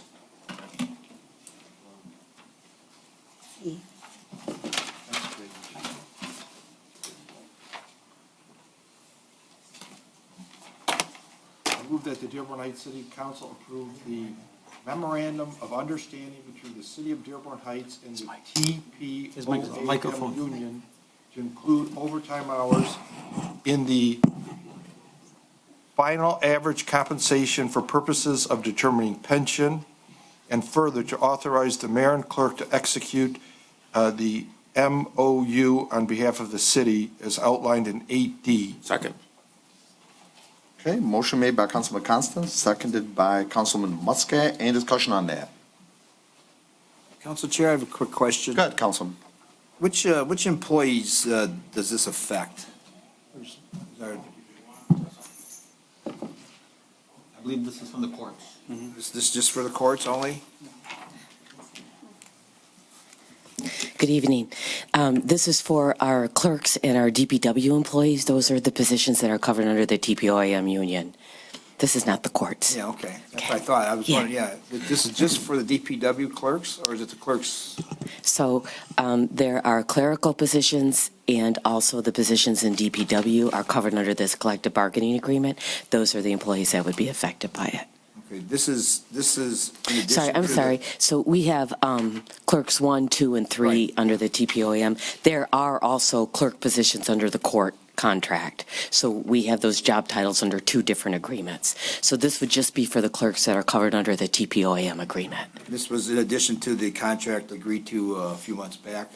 So actually, it's the pension board that brought this to our attention. Again, neither one of us intended to change the contract language. We think it was a clerical error when the contract was reissued. So we're doing a memorandum of understanding to put the language back that we thought had stayed in the contract. Is this a good thing for them, or they're bummed out? This is a good thing for Good them. thing for them? Okay. Yeah. All right, it's better for them. Yes. Okay, all right, thank you so much. So overtime hours are better than straight hours. Yeah, okay. So that was the change. So that's what it was, we want to okay. include that it's overtime Okay, hours. all right. Yeah. Okay. Okay. All right, thank you so much. Okay. Thank you, Councilman. Thank you, Director. Okay, so all in favor, please state aye. Aye. Any opposed? The ayes have it, motion carried. Next item on the agenda is item 9A, reports from city officials. Item 9A, Clerk Senior Attorney Services for Special Outside Legal Counsel. Council Chair, Councilman Constant, go ahead. I move that the Dearborn Heights City Council authorize the clerk to sign the agreement between the city and the law firm of Seacrest Wardle for special outside legal counsel for a one-time consultation regarding the subpoena served on the clerk in the Wayne County Circuit Court case number 22-007487CZ. In addition, authorize the mayor and the comptroller or clerk to sign the necessary warrants and the treasurer to issue payment in the amount of $5,000 from Corporation Counsel Contract Services, account number 101-210-826-000 for a retainer fee which will be placed in Seacrest Wardle's client trust account. That amount to be applied against monthly billings during the progress of this case is outlined in 9A. Second. Okay, motion made by Councilman Constant, seconded by Councilwoman Breyer. Any discussion? Council Chair, Councilman, go ahead. I am totally in support of Madam Clerk to have outside legal counsel. The only issue I had is just with the retainer having $5,000. I think it's only a one-time thing, right? Like you have to go For this case. for this case. For this case, so hopefully it'll be next week. Okay. And So this is then they'll return that. whatever money. Yes. Oh, I'm sorry. I'm yelling at you guys. Yeah, you want to Have repeat my that? microphone on? You don't mind? I apologize. You want to repeat that if you don't mind? So hopefully it'll be done next week, and the charges will be minimal, but this is what he requested in as far as the retainer. But he will, Seacrest Wardle will return whatever money is not spent. Thank you. Right back. Okay. So, Madam Clerk, yeah, obviously I spoke with you about this, so I just want to bring it up, some of my concerns. And you mentioned that you were going to look into it, and we'll talk it over today. So a couple things. I had some concerns about Mark Roberts, not him specifically, but just in terms of possible potential conflict of interest. And I know you've mentioned that he doesn't feel like, I know he's a reputable attorney, so that's fine. Now, just for those that are not familiar with this particular thing, this is in regards to a deposition. Subpoena. I'm sorry, subpoena, that the clerk was served with, and she just wanted to have some of her own counsel. Two concerns, well, actually, one concern that I had. The $95 per hour was pretty reasonable amount per hour. If you recall, you called me about this 2 meetings ago, just before the council meeting. That's when we first found out about this. Right. And you mentioned, Council Chair, do you mind adding this on the agenda? Yes. So I could have, my own personal protection. And I totally understood, and I said it was okay. The only concern that I've got in this particular case, and that's what we talked about last time, is in this contract, it has and I talked to you about this, there's a $5,000 retainer. I was okay with you seeing counsel initially, and then we can go from there. That doesn't necessarily mean we won't approve any additional ones, but I do have a concern about approving upfront $5,000. That's my biggest concern. Now, in terms of the corporation counsel, the attorneys that were hired during the potential audit during, God rest his soul, Mayor Paletko's days, if you may or may not recall, I was against that at that particular time. I just don't believe in having completely separate corporation counsel. So with that being the case, I just want to put it on record. That's my biggest concern, is initially approving up to $5,000 versus more ideally what I'd rather have is an amount of maybe $1,000 or $1,500. If you needed more, we'll reassess it at that particular point. That's my personal opinion. Obviously. And you're welcome It's to a answer that. contractual thing, so I can't make that decision. That's what was proposed to me. Right. Okay? The next meetings are next week. I've had That'd be one, your second meeting with the Corporation Council, well, I'm sorry, with the attorney? correct. And then I think Tuesday and Thursday. Okay, Council Chair? thank you. Councilman, go ahead. I know, I'm all for her, our clerk having her own attorney to serve her. But if everyone remembers, when we went out for our case against the former mayor, we had to go through our corporation counsel to do that. And our corporation counsel, Gary Miyake, we had a long, lengthy going back and forth. Did our corporation counsel hire this attorney fee for? No, I did not. I didn't know exactly at the last meeting what the clerk was requesting.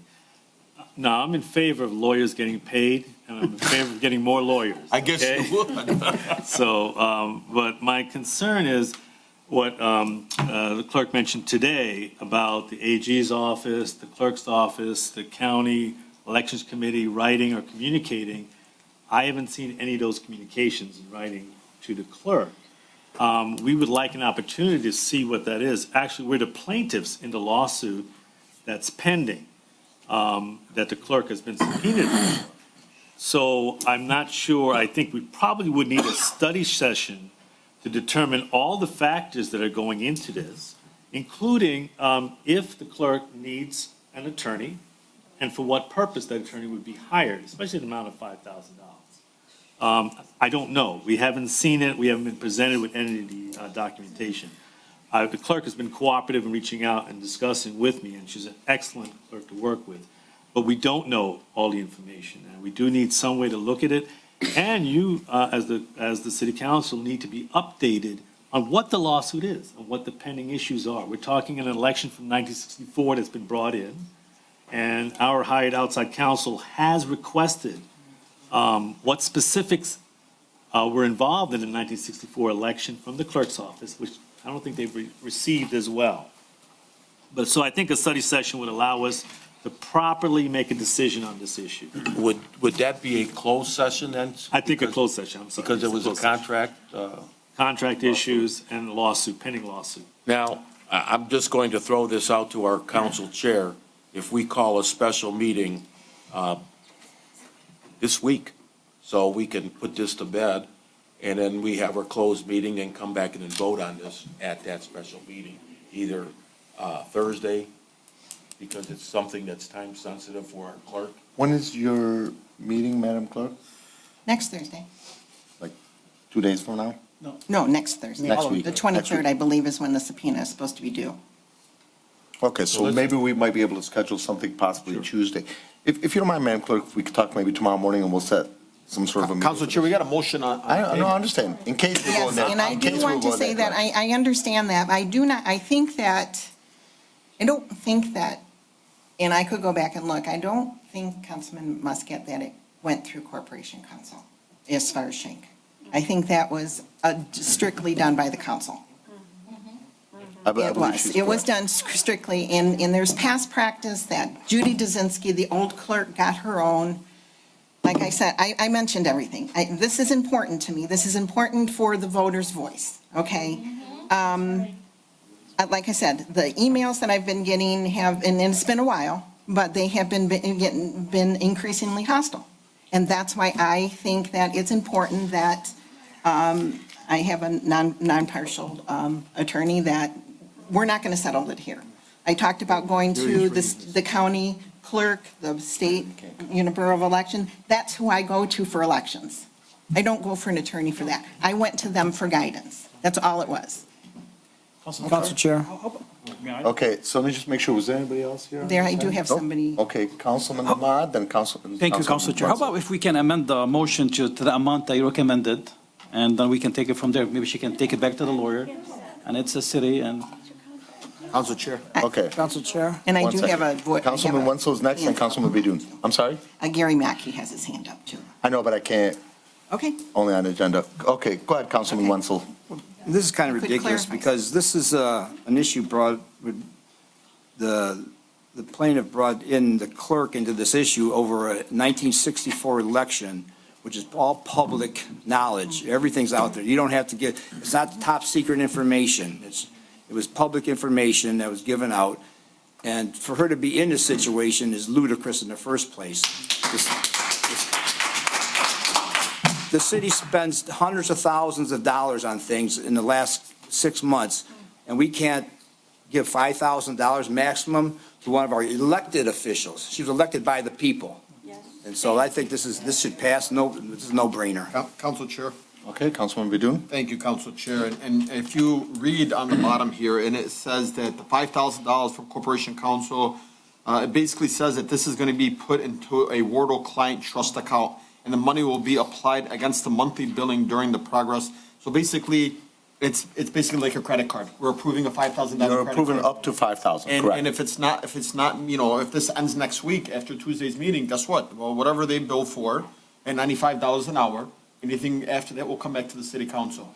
And then, I just have to say, I mean, if this is our clerk and she's being subpoenaed to court, and the plaintiff happens to be our city, then it's only fair that she has her representation of her own, counsel. So, I mean, I think this isn't a hard decision. This is giving her her protection, and whomever let the courts decide on who's right and wrong. Okay, so on my end, I have no problem with allowing and approving an attorney for the clerk, and that's why I put it on the agenda the last time. My only concern is the amount. My personal preference, and again, I'm speaking on my behalf, is maybe up to 2,000 or 2,500, and if we needed more, we'd come back and revisit it at that particular point. Okay, if you don't mind, sir, please, we don't need no comments from the audience. Thank you. Okay, any other council members? Would you think a significant amount of 2,500 half up front? I can't talk for the other end of the contract. Right, okay, I Councilman mean, it's Constant? at 5,000, he's going to give it, it's a reputable legal firm. They're going to give back to us whatever is not spent. And Right. hopefully it'll be done next week. Right. And then there won't be that much spent. I'm hoping that.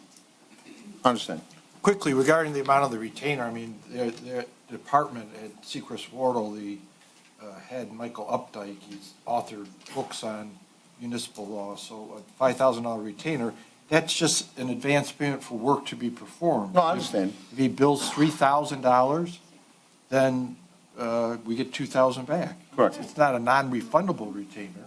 So it's, whether it was 2,500 or 5,000, it doesn't make any difference. He will get a detailed billing for the No, hours totally understand. spent. My concern, I just didn't want to commit to that amount until we find out what happens once she's had the opportunity to meet with him for the second time. But again, that's my personal opinion. That's fine. Makes sense. Thank you. Okay, Councilwoman, go ahead. I think we'd be better off going with this because it's an up to amount, and we're going to get back what isn't used, and I don't believe we want to do all that back and forth stuff. Okay. Okay, any other question from council? Hearing none, this is again item 9A. All in favor, please state aye. Aye. I'm sorry, I take mine back. Mine is a no. I'm sorry. Let's do this again. All in favor, please state aye. Aye. Any opposed? No. Dave Abdallah? No, only no. Hassan Ahmad? Yes. You want me to do roll call, right? Yeah, please. Okay. Moe Dun? Yes. Nancy Breyer? Yes. Robert Constant? Yes. Ray Muscat? Yes. And Tom Wenzel? Yes. Motion carries. Okay, Thank motion you. carried. Next item on the agenda is item 9B, Treasurer Hicks Clayton, Michigan Homeowner Assistance Fund, my half agreement. Council Chair, Councilman, go ahead. I move that the Dearborn Heights City Council approve the city's participation in the Michigan Homeowner Assistance Fund and authorize the mayor and city clerk to sign the Michigan Homeowner Assistance Fund, Michigan State Housing Development Authority Provider Participation Agreement on behalf of the city as outlined in 9-B. Support. Okay, motion made by Councilman Ahmad, supported by Councilman Constant. Is there any discussion on that? Council Chair, Councilman, go ahead. can we have the treasurer give us a synopsis of what this is? Sure, absolutely. Thank you, Councilman Wenzel. This is a My Half program, which stands for Michigan Homeowners Assistance Fund. And this is part of, it's through MISTA, which is the Michigan Housing Development Authority, the state of Michigan, and their use of ARPA money. And it's meant to help residents that we know are struggling. They're struggling to pay their property taxes. They're struggling with their water bills. they can get up to $25,000 grant per household to pay for those things. Yeah, it's a really great program. There were some questions raised when I put it on the agenda back in September, but we worked through those things. We have an augmentation team coming out that will help us prepare for this program and prepare to administrate the program. We're already doing state emergency relief funds, so it's very similar to that. And again, we're just happy to be able to help our residents is what we want to do. These funds are available. This program was actually launched in February of 22 by the governor. We're very excited about it. But again, it's about helping people. And I've provided to the council a list of all the cities that participate in this program. And we were asked by our the ARPA consultants, BLN, why aren't you doing ARPA? Or doing my half, excuse me, my half. So we really appreciate your consideration for this because we know we're all in this to help people. Thank you. Thank you. Madam Treasurer, just in terms of logistics, most specifically as far as the amount of employees that would need to work on this. Yeah. How many do you anticipate will be needed roughly to be able to work on this and days? Well, this is what we did. This is what I want to tell you we did. We have our 2 frontline cashiers that are already handling the SCR. State Emergency Relief Fund. We're going to train both of the 2 front cashiers. You always have 1 cashier there regardless. Only 1 can be off at a time. So somebody's always going to be there. Our backup to this are 2 back office people, including myself. So somebody is going to be there. That's a double layer of staff to make sure we can administrate this program properly. So you will always have somebody in that treasurer's office that can do this program. So how about the resident fill out the paperwork, you're saying, right? Oh, no, that's the administrator, which is my half. So my half does all the vetting. That application is available online. The residents would apply online for my half, and they would vet that out. We don't do any of that. We're simply talking about applying the funds to the accounts when they are approved. We're basically registered to accept the money. Yes, that is correct. Councilman But like I Biggs said, we next. build in layers, so that way I have it fully covered in 2 layers to make sure we always have somebody available. Now, in Dearborn Heights, I know that we are, we're the city that if you don't pay your water bill, a regular necessity or a major necessity in life is we'll never turn the water No. off. Nope. And I've heard that through the grapevines that if we sign up here, and I just kind of want to have that conversation with you that. That's a misnomer. That's not true in this Okay, and program. so that was just one of the things that was speculation? dispelled. Yep, Okay. that's not true. The other thing was about the augmentation, and like I said, we have support. We also have somebody from my half that said they would help us as well. So we dispelled a lot of those things. We worked through all of those things, those concerns, before we moved on And this. do you happen to have maybe a percentage across the city of how many people or a percent of the community that would actually be benefiting from this program? I would have to look at the logistics as far as qualifications, which is in your packet, and look at demographics and see SimCog would have that information. I don't have it in front of me without Okay. looking it up. When you get a chance, can you get some of that Yep. information to I am us? happy to send that out to you. Thank you. Absolutely. Any other council members with comments or discussion? Council Chair, one last one. Go ahead. I knew that Mariana, our Chief of Staff, initially stated that she was working on something similar to this program. Are you in support of this, Mariana? I'd love to hear it.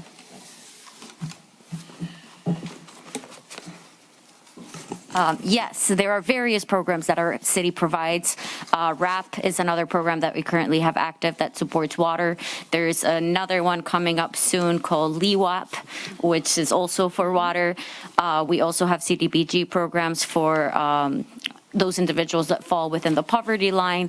We have our assessor's office who provides poverty exemptions as well for taxes. So we do have various programs that cover the exact same things. We just keep signing up to them because they keep coming up with more programs for our residents, and we really appreciate it.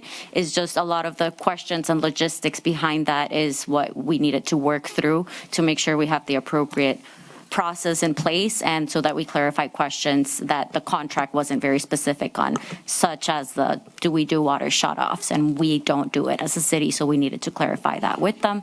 But Corporation Council has reviewed the contract as well and approved it. So yes, the administration is in full support of this program, and there are more to come shortly. We just need to continue to review those contracts as well. Yeah. Councilor Chair. And may I add real quick to that about the Water Resident Assistance Program, which is RAP, which is Metro, Wayne Metro. That program only includes water, not sewage, where this program includes sewage. So that was another benefit of this program. And I will tell you also, Council, that we average 5 to 6 phone calls weekly from people who are our residents that have already been approved for this program. They're in a holding pattern right now, waiting for the city of Dearborn Heights to come on before we can get that money. Thank you. Okay, Councilman. Thank you, Councilor Chair. I think this is a great program, and thank you, Madam Treasurer, for working on it. So my question is, what's your plan to advertise this to the residents, whoever can benefit from this? Are you going to send mailers, or are we going to have it on the website maybe, hopefully? Yes. The answer is yes. We talked about this with BLN and a plan of outreach and how to do that effectively. That may include putting something with the water bills online. Maybe we can use WDHT. Our local media is here as well. So there's a lot of opportunities that we want to share this information out to people. And another thing is, this is part 1, but we understand that Congress is getting ready to approve a part 2 as well. Excellent. Thank you very much. 2.0. Thank you. Yep. Okay, thank you, Councilman. Okay. So we're going to go ahead and vote on this, unless there was any other discussion. Doesn't seem like there is any. With no other discussion, all in favor, please state aye. Aye. Any opposed? The ayes have it, motion carried. Next item on the agenda is item 9C, Police Chief Hart, disposal of city property. Council Chair, Councilman, go ahead. I move that the Dearborn Heights City Council approve the disposal of following property from the police department: 40 MCDs, there's car computers and accessories, 3 computer terminals, 2 computer towers, 35 back seats of patrol cars that were placed when outfitting the cars for patrol, 4 electric typewriters, 1 NEC fingerprint machine, and 8 4-drawer filing cabinets, as outlined in 9C. Second. Okay, motion made by Councilman Constant, seconded by Councilman Baidoon. Any discussion on that? Councilor Chair. Go ahead, Councilman. The only question I have for the chief, are these like obsolete now, like the computers? Can they be sellable or maybe donate them to somewhere, or?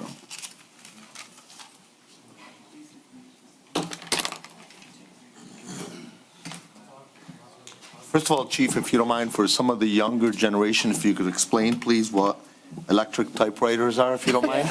Yeah.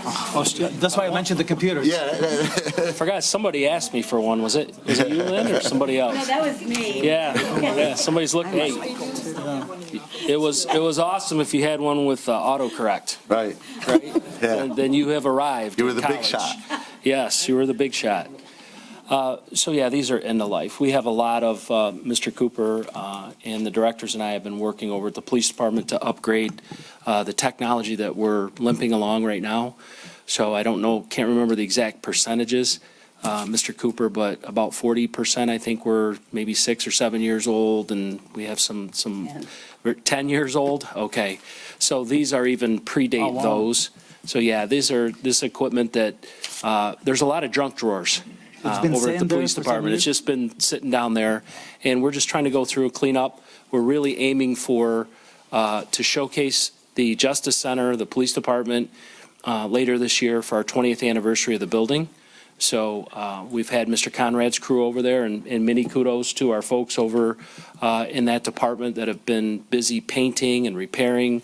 We got a bullet hole replaced in the lobby that's been there since, I think, 2016. From a horrific incident there in the lobby. So it's been repaired phenomenally. Can't even tell it was there. And it's been repainted. So we're sprucing up the building, getting rid of all the things that just need to be thrown away. So if there's anything there that could have been repurposed, we have repurposed it. But it's just, we've called dealerships about seats, and no one's really interested in it. Thank you, Chief. Council Chair? Thank you, Councilman, go ahead. Yeah, Chief, looking at all these items, it looks like every one of them can be recycled, and at the bottom, it says, we will be getting a dumpster at no charge to the city for disposal. It's like, is this a company that recycles coming in with their own dumpster? Yeah. Is that happening, and they're taking it away? Because this, I'm in the recycling pretty heavy, and it looks like all these things can be recycled. Yeah. So I'll let Director Vanderplow, this has been kind of his project since he's been on board here the last 4 or so weeks.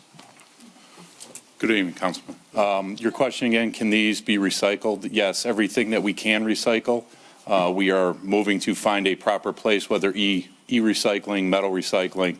We're trying to be responsible as well. The company, by any chance, is it the same trash company that the city hires to remove the trash off the streets? For the recycling? Priority. The dumpster. Priority? I don't, quite frankly, sir, I know we were trying to find a company that would do it. I don't believe it was Priority because they don't deal in metal scrap. This is a metal scrapper that has the ability to actually recycle it and not just put it in the landfill. And all the plastic, the seats are going to be recycled too, right? Yes, sir, they are. All right, thank you so much. Thank you. for doing that. Okay. Motion by Councilman Muscat, seconded by Councilman Baydoun. All in favor, please state aye. Aye. Any opposed? The ayes have it, motion carried. Thank you, Chief. Next item on the agenda is item 9D, Assessor Commer, 2023 Poverty Exemption Application Updated Requirements. Council Chair. Okay, Councilman Muscat. I move that the Dearborn Heights City Council approve the update of City of Dearborn Heights 2023 poverty exemption application and requirements as outlined in 9D. Support. Okay, motion made by Councilman Muscat, supported by Councilman Constant. Is there any discussion on that? All right, just a little bit for the residents. What this particular program is for is if somebody is under, without getting into the details, a particular financial level or below that, they're able to apply with the city to be able to get their taxes reduced, specifically their property taxes. So if you think you are in a particular financial level where paying your taxes is a challenge, you may want to contact the assessor's office and see if you qualify for this particular program. I was on the tax review board. It really is a great program for those that are in need. Okay, motion from Councilman Muscat, seconded by Councilman Constant. All in favor, please state aye. Aye. Any opposed? The ayes have it, motion carried. Next item on the agenda is item 9E, and this is Chief of Staff Hernandez, closure of bank accounts. Council Chair, Councilman Constant? I move that the Dearborn Heights City Council approve the closure of the following bank accounts. Further authorize the treasurer to move the funds to the general ledger and bank accounts listed in each item. 1% administrative fee recommendation. Do I need to read each? You know what I'd read is the bullet points with the additional attached information. The 1% administrative fee recommendation with the attached additional information. The traffic immobilization with the additional attached information. The miscellaneous grants with the attached additional information. The building authority, close the building authority bank account 7486 and move the funds to the general fund 7191, and sanitation with the attachments. Attached information is outlined in 9E. Okay. Motion made by Councilman Constant, seconded by? Support. Okay, motion and seconded by Councilman Baydoun. Any discussion on that? Council Chair. Councilman, go ahead. Well, if I heard correctly, we had the study session and Plant Moran Gap recommended that the accounts be consolidated. If, for example, we open 5 accounts, and opening those 5 accounts and fees, bank fees, were charged $25,000, $5,000 each, $25,000. So if we collapse those, and then in the future, I remember David Sabuda saying the amount in each account, the PEG money, how much is in each account can be kept track of with the general ledger. That's what, and so my question is, do I hear that the treasurer says we should not do this? We should not close and consolidate. The real word is consolidate these accounts. Madam Treasurer, go ahead. Yes, hi. Actually, that's partially incorrect. What they said, Plant Moran said that it was neither a legal issue or, again, it was an issue at all. You can do it either way. What we need to remember in this city is our charter, all right? The charter requires that you have a treasurer who's elected, you have a comptroller who is appointed by the mayor, okay? My job is the bank accounts, and I have to reconcile that against the comptroller's general ledger. There's a check and balance. There's a separation of duties here, which if that doesn't happen and you put everything in general fund, you're not going to have that. So again, it's a matter of the charter. Regarding bank accounts and the number of bank accounts, I'm going to tell you that's incorrect, because I sit down with the bank officials that we work with, Chase and Comerica, every 6 months, and we actually get a discount. We're talking $6 an account, okay? Is that worth it to have it separated? So you know, and your general fund is not inflated, okay? My question Because was- I need to have independence, I need to do my reports according to what the charter requires. Charter was very smart, the people who wrote that charter on separation of helped write it. duties. Absolutely, they were very smart, I want you to know that. That's why they wrote it the way they did. But my question is, do you disagree with motion 9E? Yes I do. or no? I do, and some of it. I got up and I was cut short. There are some things I agree with. There was something like JFK construction, which was a bond when they built the JFK library, should be on here, but it's not. I mean, I talked about what I approved of and what I had concerns on. And what my concerns were was traffic mobilization and miscellaneous grants. That's what I asked the council to please remove. Okay? The 1% admin fee, I can agree with going in tax. Okay, as long as it's in tax, because it's a tax administration fee. That I agreed to. But the traffic immobilization, no, it should That is not be correct. moved? And miscellaneous grants, yes. And then you also have on there, I believe that motion, let me pull my paperwork here, included having a study session on closing other accounts, which I will tell you right now I disagree with. Which is next Tuesday. That is correct. And we're going to need to talk about that, because I don't believe, and I don't want to speak for you, Madam Comptroller. But Madam Comptroller, you're not here next week, correct? So that would be, I would not advise that, because you need both of us. It takes both of us working together, because what happens is, what needs to happen is the bank accounts and the general ledger need to be reconciled, okay? Now, it's gone on for many, I don't want to say months, maybe months, years, and it's no fault of anybody here in this room right now, but that hasn't been done for a period of time. So they had to catch up is what happened. This is not a bank account issue. This is a process issue. Okay, but one of the concerns was, Madam Treasurer, is if, we had the gentleman speaking last week from Plant Moran. Right. And he mentioned that almost every city he's worked with or he's aware of has anywhere between, depends on a particular city, between 6 to around 11 accounts.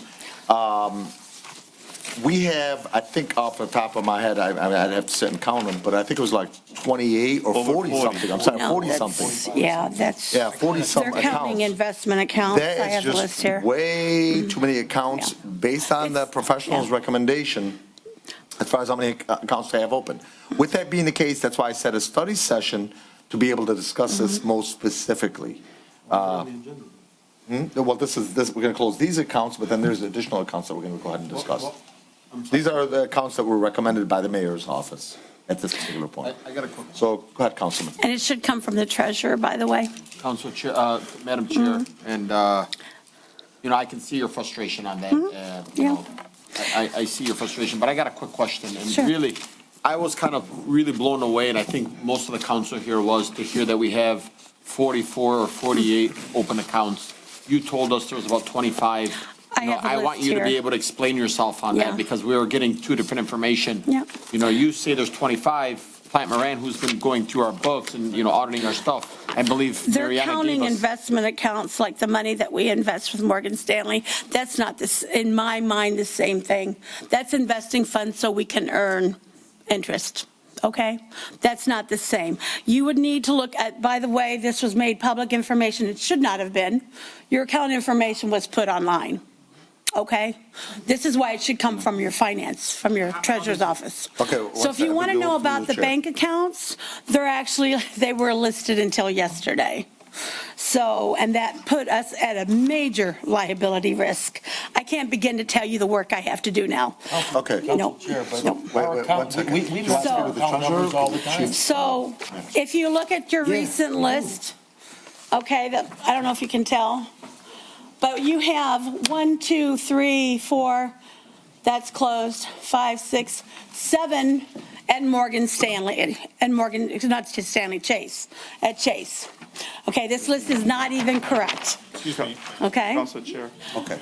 No. That no information be revealed by Yes. what's being held up on our cameras if there's accounts on this information. I don't know what that is. Well, this is public information, well, now it is, but this was I'm just asking provided, if Okay. you're and there were refrain from accounts that Madam closed, Treasurer. and I said they were closed. Madam Treasurer, what the attorney's Yes. recommending is that you keep that down just in case Well, somebody no, gets these are blackened out now, these are redacted. We can't see from here, but I Okay, just want to I make got sure you. you redact. Well, again, it's online because it was posted online, so it is public information. But again, I read off how many accounts we have at Chase. We already closed the rental rehab. We already closed the housing. The 21 bond is required by the bond language. You have to have an account for the, for the proceeds to pay for the 21 bond items, and then also an account to retire the debt. That's the bond language. So talking about closing that is really unreasonable. But let's go down to the Comerica accounts. Point of order, Council Chair. Well, you just asked me to But count. just point of order, please, okay? We're going to be here all night discussing this. And it's not that I don't have the time, because I will stay here all night long. But this is something that needs to be discussed in a study session, okay? And we can have more people here to advise this council on what to do. And it's up to the council to either close or open bank accounts. That is correct. You can recommend it, but we do it. You do have a say on closing or opening accounts, just like when I brought forward. What I'd like to do is have that session so I can be well informed of what to move where and how to do it and what's the best way to. Your current motion includes closing accounts. Council Chair, I'm just saying, that's what I'd like to have study session. We had it. So one second. But we're gonna have it next week. Well, we had- Possibly. You don't We'll have discuss that. control here. Can you get a hold of me tomorrow?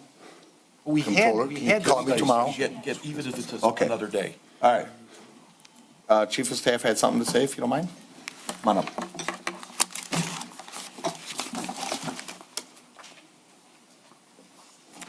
Good afternoon, council members. I do want to admit this is 100% the responsibility of the treasurer. We have had multiple meetings with Plant Moran, with the finance team for months. We've had 3 controllers tell us that we have too many bank accounts. No action was taken. Because of the audit results and the recommendation from Plant Moran, which, as you have clearly seen, we're spending a lot of money, we need to start making some decisions and either taking the recommendation of the contractors that we're hiring or not. But it is ultimately your decision. The only reason this was added to the agenda is because it has been months that we've been requesting this to be brought up to your attention and called for a study session, and it didn't happen. Based on the audit study session that turned into a bank account conversation, we took it upon ourselves to put the information there. With regards to the information that was released, sure, mistakes happen, but again, it is not the responsibility of one individual. 5 people approved that agenda before it went out to the public. It was corrected immediately, and we do have security settings in our city, luckily, that we have implemented, where we're going to be overseeing that information and making sure that nothing happens with regards to the information that was released. But again, this was just our way of requesting from your honorable body to make some decisions that aren't going to be easy and require a lot of conversation, but somebody has to make it, and that's why it's here.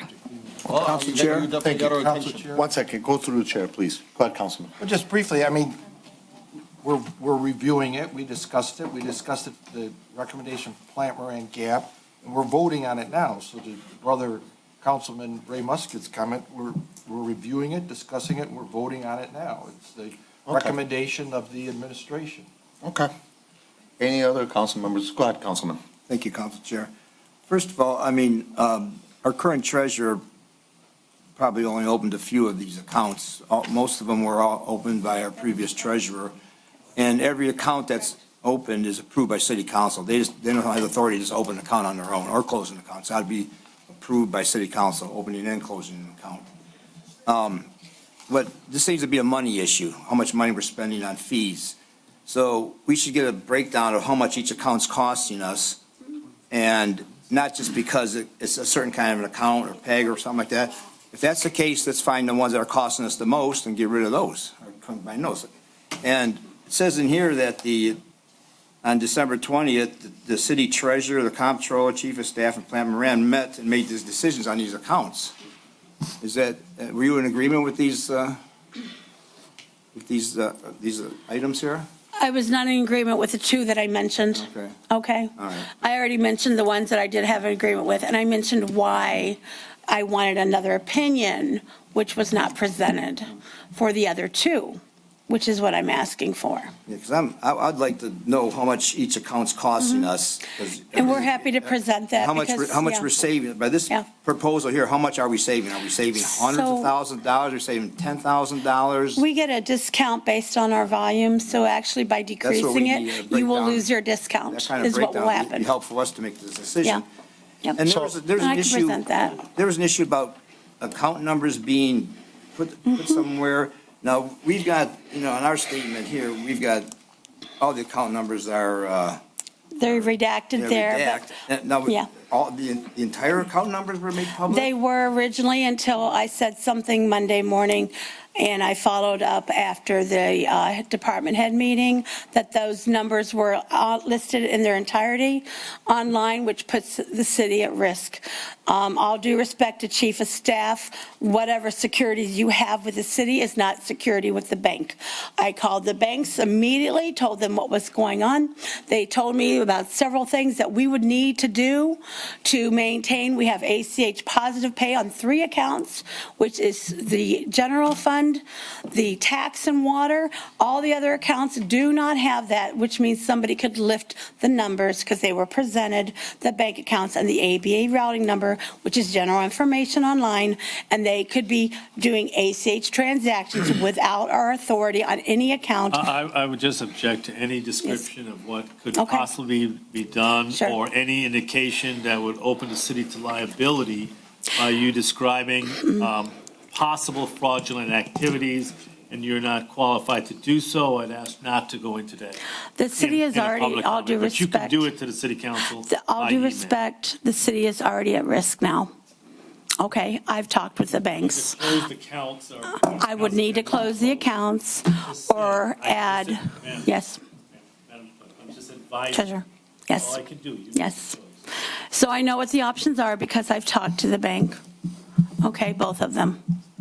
That's all I'm going to say is it's at risk. So I tell you where my concern is, Madam Treasurer, is, and again, I'm just basing it on the experts. And I'd like to think that Plant Moran is one of the experts. And you were here in that particular session where they mentioned that almost every city's got much less accounts. Now, and I'm going to give you an example of things that, in my mind, could potentially happen when you have that many accounts open.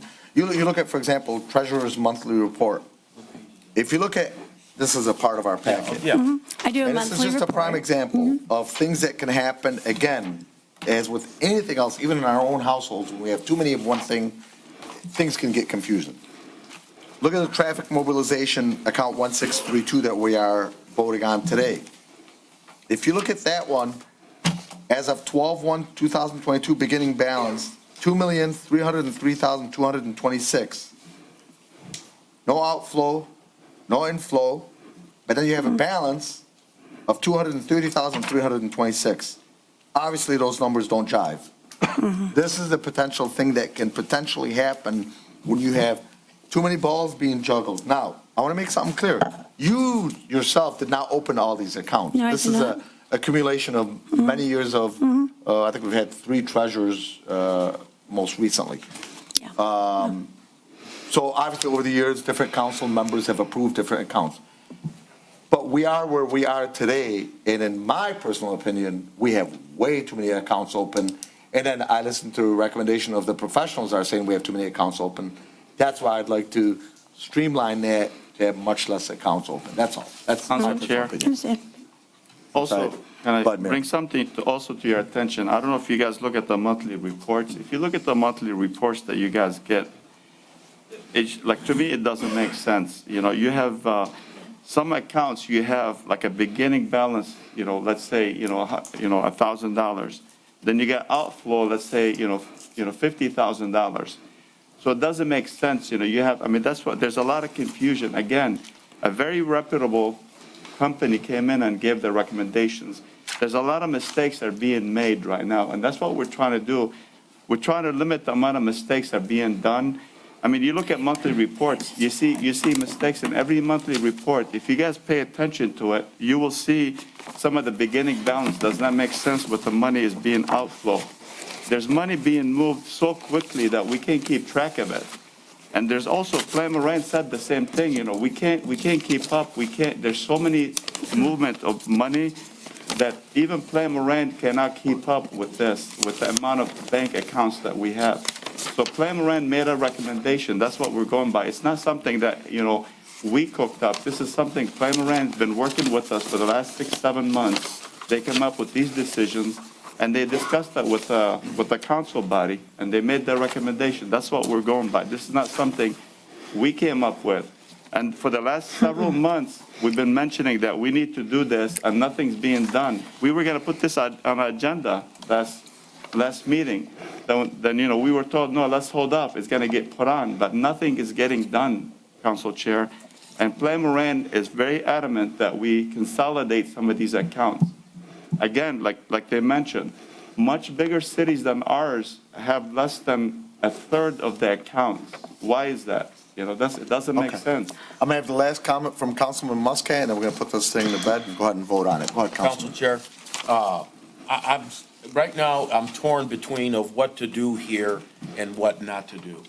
And I know we've been paying a lot of money to Plant Moran Gap to help fix our finances in the city and see what we could do better as a city, which we have never done since I can remember, and that's a long time. So I believe that we should go with Plant Moran at a study session. Make it a day where our comptroller and our treasurer could come in. I like that. And everybody is here. Then we make the decision on what to do, which accounts to move. And I do know that Plant Moran said our BSNA software is capable of tracking everything, every dollar from one account to another when we put them in, when we customize this to something that's workable. The BSNA software can handle this. So I'm confident in that part, but I want to be confident knowing that we have a group of professionals that are accountants, CPAs, that know what they're saying and what they're doing, so we can be better prepared as a council to make the final decision, because ultimately it's going to come down to us to keep them open or to close them. Correct. But currently on the agenda is 5 accounts to be closed. Council Chair, I'm just making a recommendation to the motion giver to do this. That's up to. Are you suggesting tabling it? Until the study session? But make it a day where everybody can attend. But we do have a study session scheduled, but now the controller may not be there, so And we the may have to treasurer won't be reschedule there. it. The mayor is something. So we may have to, okay. Mayor, No, quickly, no, we I gotta finalize understand, it. but I want to tell you guys how serious this is. So when we had Mr. Sabura over here, we had $1.6 million missing. It took Mr. Sabura, also our comptroller, who's at the time he was a comptroller. Also, Plant Moran took him a long time to find where the $1.6 million went. It was put in the wrong account. And this has happened several times. We have $2.3 million, same thing. So this is ongoing, Council Chair. This is why we're doing this, for the directions of Plant Moran. Okay, we're spending so much money on trying to have them help us, and we're saying, nope, we don't want your help. This is ridiculous. Okay. So this is something they came up with. Okay, thank you. So a motion made by Councilman Constant, seconded by Councilman Bedun, correct? Correct. Okay, all in favor, please state aye. Aye. Any opposed? No. No. Okay, Madam Clerk? Dave Abdallah. Yes. Hassan Ahmad. Yes. Mo Baidoon. No. Nancy Breyer. No. Robert Constant. Yes. Ray Muscat.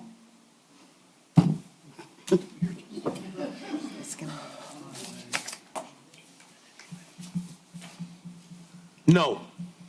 Tom Wenzel. No. Motion's defeated. Okay. Council motion- Chair, We gotta wrap this up. Council Chair. Okay, He was quick. making a- I make a motion that we move or we have set up a study session when both the comptroller and the treasurer, along with Plant Moran Gap, be here so we can discuss this much further in depth, so we know what we're doing. None of us Second. here, So we have one set up. I understand, but We we're. just have to change the date now. Correct. So I want to make sure that goes on record because I know these things have to be closed. I know that in my heart, okay? But I want to make doggone sure that I'm doing the right thing. And if I don't know if I'm doing the right thing, then we're all in trouble. You got a okay? motion. Okay. I second that. Okay. We already have, like I mentioned, a study session, so the only thing, Madam Clerk, we may have to get together, myself and yourself tomorrow with George. Yes. And just make sure all parties are available. So we may have to possibly change it from next week. It's currently set up for next week, Tuesday, but if some parties obviously can't be there, we may have to reschedule. So we'll address that with George, Council our Chair. deputy clerk, Council Chair, and I I'm just sorry. want to Council say, Secretary. our council secretary, sorry. I just want to say, look, these accounts have been open for X amount of years. I think if we go an extra 2-3 weeks, so that we're all on the same page, our treasurer feels comfortable, the corporation feels our administration feels comfortable, the entire council feels comfortable. What's another 2-3 weeks? Look, I'm going to tell you right now, and Madam Treasurer, 40 accounts, 25 accounts, 17 accounts are way too much, in my personal opinion. Yep. I think we can really narrow that down to 8-9 accounts, and it's something that we really need to look into. Well, keep in mind, obviously, it's been defeated, so either way, this has been tabled, either one way or another, we're not. Refer back to the It's back to administration, so. Okay, so we will go ahead and address all of these at the next study session, so motion defeated. Next item on the agenda is item 9F. City Engineer Ali Deeb, Lower Rouge CSO L42 Sewer Separation Project, change order number 1. Is this, what motion is this? 9F. Okay, I'll do it, Council Chair. Okay, Councilman Move Bedun. that the Dearborn Heights City Council approve the Laurel Rouge CSO L42 Sewer Separation Project Change Order Number 1 in the amount of $152,807.01, which represents a 1.38% increase. In addition, authorize the mayor and comptroller or clerk to send the necessary warrants and the treasurer to issue payment in the account number 592-537-981.005 and PO number 22-535 as outlined in 9F. Support. Okay, motion made by Councilman Bedun, supported by Councilman Ahmad. Any discussion on Council that? Chair. Councilman Muscat, go ahead. 152,807. I know that's a lot of money, okay? But the additional cost of the sewer manholes of $34,000 is what bothers me. We pay an engineering firm, just like we paid Wade Trim Gap, okay, to be our professional people that tell us what needs to be done. We get a engineer 1, we get an engineer 2, an engineer 3, CAD 1, CAD 2, we get foremen, we get inspectors. How the hell did they miss this? Okay, so, Come on. This is not, I know. we're not building a rocket ship to go to Mars, okay?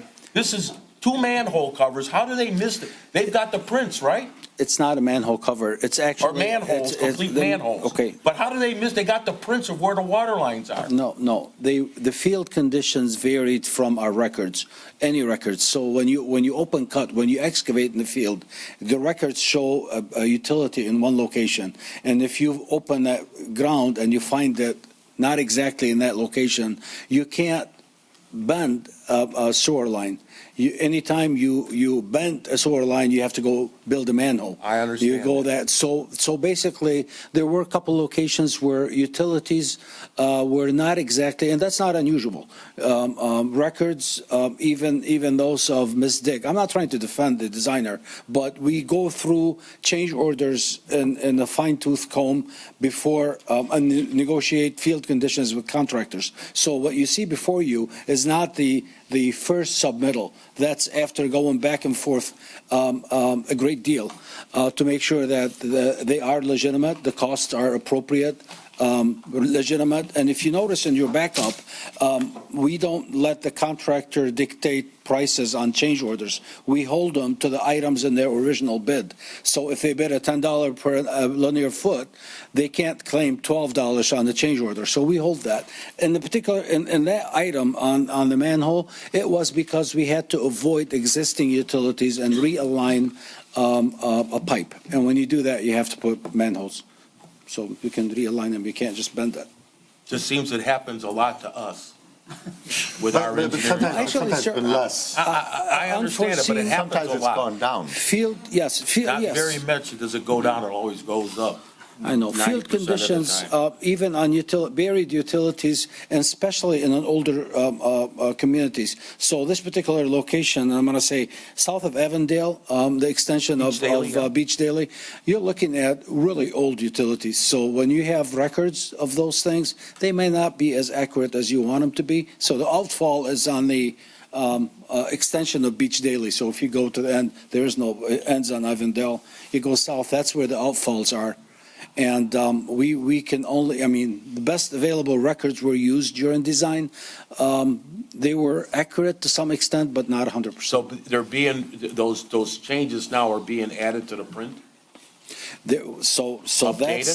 So that's part of the new process that we're doing. We're actually starting a process. We never really had an as-built process in the city. I'm just being honest. So things like when you make changes or additions, we never had a person or a department that tracked these changes, so we're doing it now. I would think that our engineering company who's been around our city for many, many years, and our DPW directors in the past would be able to do this, or should have been doing it. I served at the DPW office. I wasn't able to find a whole lot of records. I mean, I'm just, they do, I mean, we have some, but. How the hell did we survive?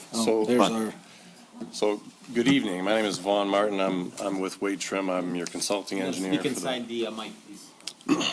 Good evening. My name is Vaughn Martin. I'm your consulting engineer with Wade Trim. I've been working for you folks for about 2 years in replacement for Dan Brooks. I can tell you that all of the utility projects that we've completed for your community, we've created as-built and have them on record. Ali has brought up a very good point in us creating a system where you have access to those here in the city, plus where your GIS is updated as we go along and have these improvements placed. Those updates belong to us or they belong to you? So they belong to you. Okay, just want to make sure that they belong to us. Councilman Muscat, so the process that we're working on isn't just the work that Wade Trim has done for us, because we had a lot of work as a city that went through the building engineering department that you need to document. That never made it to any consultants, but we issued, all the development on Ford Road. We're trying to put all of that on one base document, so we can reflect. Because if you look at the projects that Wade Trim were not involved in, like the development on Ford Road, well, that doesn't exist anywhere. There is no master document. We're working on that. I'm just, normally you'll have a real estate department or properties department, which we never have. We're creating a process now. That's all I can say. Council Chair? Councilman, go ahead. Thank you. Now, I understand Councilman Muscat's concern of 2 manholes, $17,000. So you just don't put it in. It's elaborate process putting a manhole in. You got, go down, put the big foundation disc down, all that stuff. But anyway, but, you know, it's it's not foreseen, so my issue was the additional $86,000 for these boulders in the way, okay? There's 5 boulders they ran into. That's $17,000 a boulder. We built one manhole, elaborate manhole for $17,000. Dig a boulder out, $17,000. I mean, Okay, so- you think, yeah, but we hit a boulder, oh my gosh, then we hit another boulder. We better take some kind of machine and go around, check and see, because they're not that deep. They're not They're deep. boring that deep. They're deep. We were at 25 plus. 25 feet Yeah. down? That's where they ran into the boulders? Yeah. What'd they do to? So get it's around not an excavation. We were doing jack and bore, so directional. And when the head piece hit a boulder or an obstruction, it actually bent. So what you had to do now to retrieve it is to pull back, excavate that depth, remove the obstacle, and correct this thing. So the downtime, the material cost, the excavation, we were trying to do it the least expensive way, which is the jack and bore. You were doing directional. So when you hit an unforeseen obstacle 5 times, yeah, the downtime and the obstruction, the removal, they're still on site. Isn't there anything in the contract that's, you know, we work with them on something like this, or, you know, as far as? The only cost? other way, so we're working on the next phase of that project. That project is with us until the end of November. So we're looking at trying to revisit the design to not do it, because that was not we did soil borings, didn't we, before the Yeah, design? so we did our due diligence and had several soil borings along the route to the depth of the bore, and we didn't encounter any evidence of a seam of boulders at that depth. I mean, this isn't the kind of, our city is not conducive to that kind of soil that has boulders. you know. Right, so, it's a surprise to our contractor, Paymar, who's done a $40 million worth of similar work in the city of Dearborn over the past decade. They also didn't anticipate and had no reason, and they've worked close. They were just across the other side of Gully working. And they didn't encounter any boulders either. So we didn't detect it in the borings, and during the course of the route so far, it's more than 5 boulders. That's 5 instances where we've stopped, but it's several more. And some of them are, 3 and 4 feet in length. How close are we to getting this project done? We're on schedule. So we're supposed to complete in November, substantial completion in November of this year, and we're currently on pace to do that. So there's a pretty good chance that we might have some more boulder issues. So we're working on a change in the scope itself to avoid having to deal with this. Basically, to move, we're looking at the possibility of not doing directional going forward. So we completed that one phase, but going forward, which will be on the actual beach daily, not the extended beach daily to the river. Now we're going north of Avondale. So we're looking at alternatives. So what would the cost be? Now, keep in mind, the reason we do directional or jack and bore is to save money, because you can do it a lot cheaper and pull the pipes through than open cut, especially when you're that deep. Open cut at that depth is extremely expensive. So we're looking at that now to try to avoid it. All right, we're going to go ahead and put this to a vote. Motion made by Councilman Baidoon, seconded by Councilman Ahmad. All in favor, please state aye. Aye. Any opposed? No. Okay, Madam Clerk, please. Dave Abdallah. Yes. Hassan Ahmad. Yes. Mo Baidoon. Yes. Nancy Breyer. Yes. Robert Constant. Yes. Ray Muscat. Nope. Tom Wenzel. Yes. Motion carries. Okay, motion carried, 9F. Next item on the agenda is item 9G, City Engineer DIB Consulting Engineering Support for City Applications for Michigan Department of Environment, Great Lakes and Energy. Council Chair. Councilwoman Breyer, go ahead. I'd like to recommend for a motion that the Dearborn Heights City Council approve Wade Trim to complete the Drinking Water and Clean Water State Revolving Funds project plan and submit it to Michigan Department of Environment, Great Lakes and Energy, known as EGLE, by June 1, 2023, an amount not to exceed $55,000, as well as to complete the Clean Water State Revolving Funds Project Plan and to submit to Eagle by May 1, 2023, in an amount not to exceed $50,000. In addition, authorize the mayor and comptroller or clerk to sign the necessary warrants and the treasurer to issue payment is outlined in 9G. Support. Okay, motion made by Councilwoman Breyer, supported by Councilman Constant. Any discussion on that? Council Chair, Councilman, go ahead. have we went out to look for other companies to do this cheaper? So, I the mean, we're always reason, going to one contractor. right.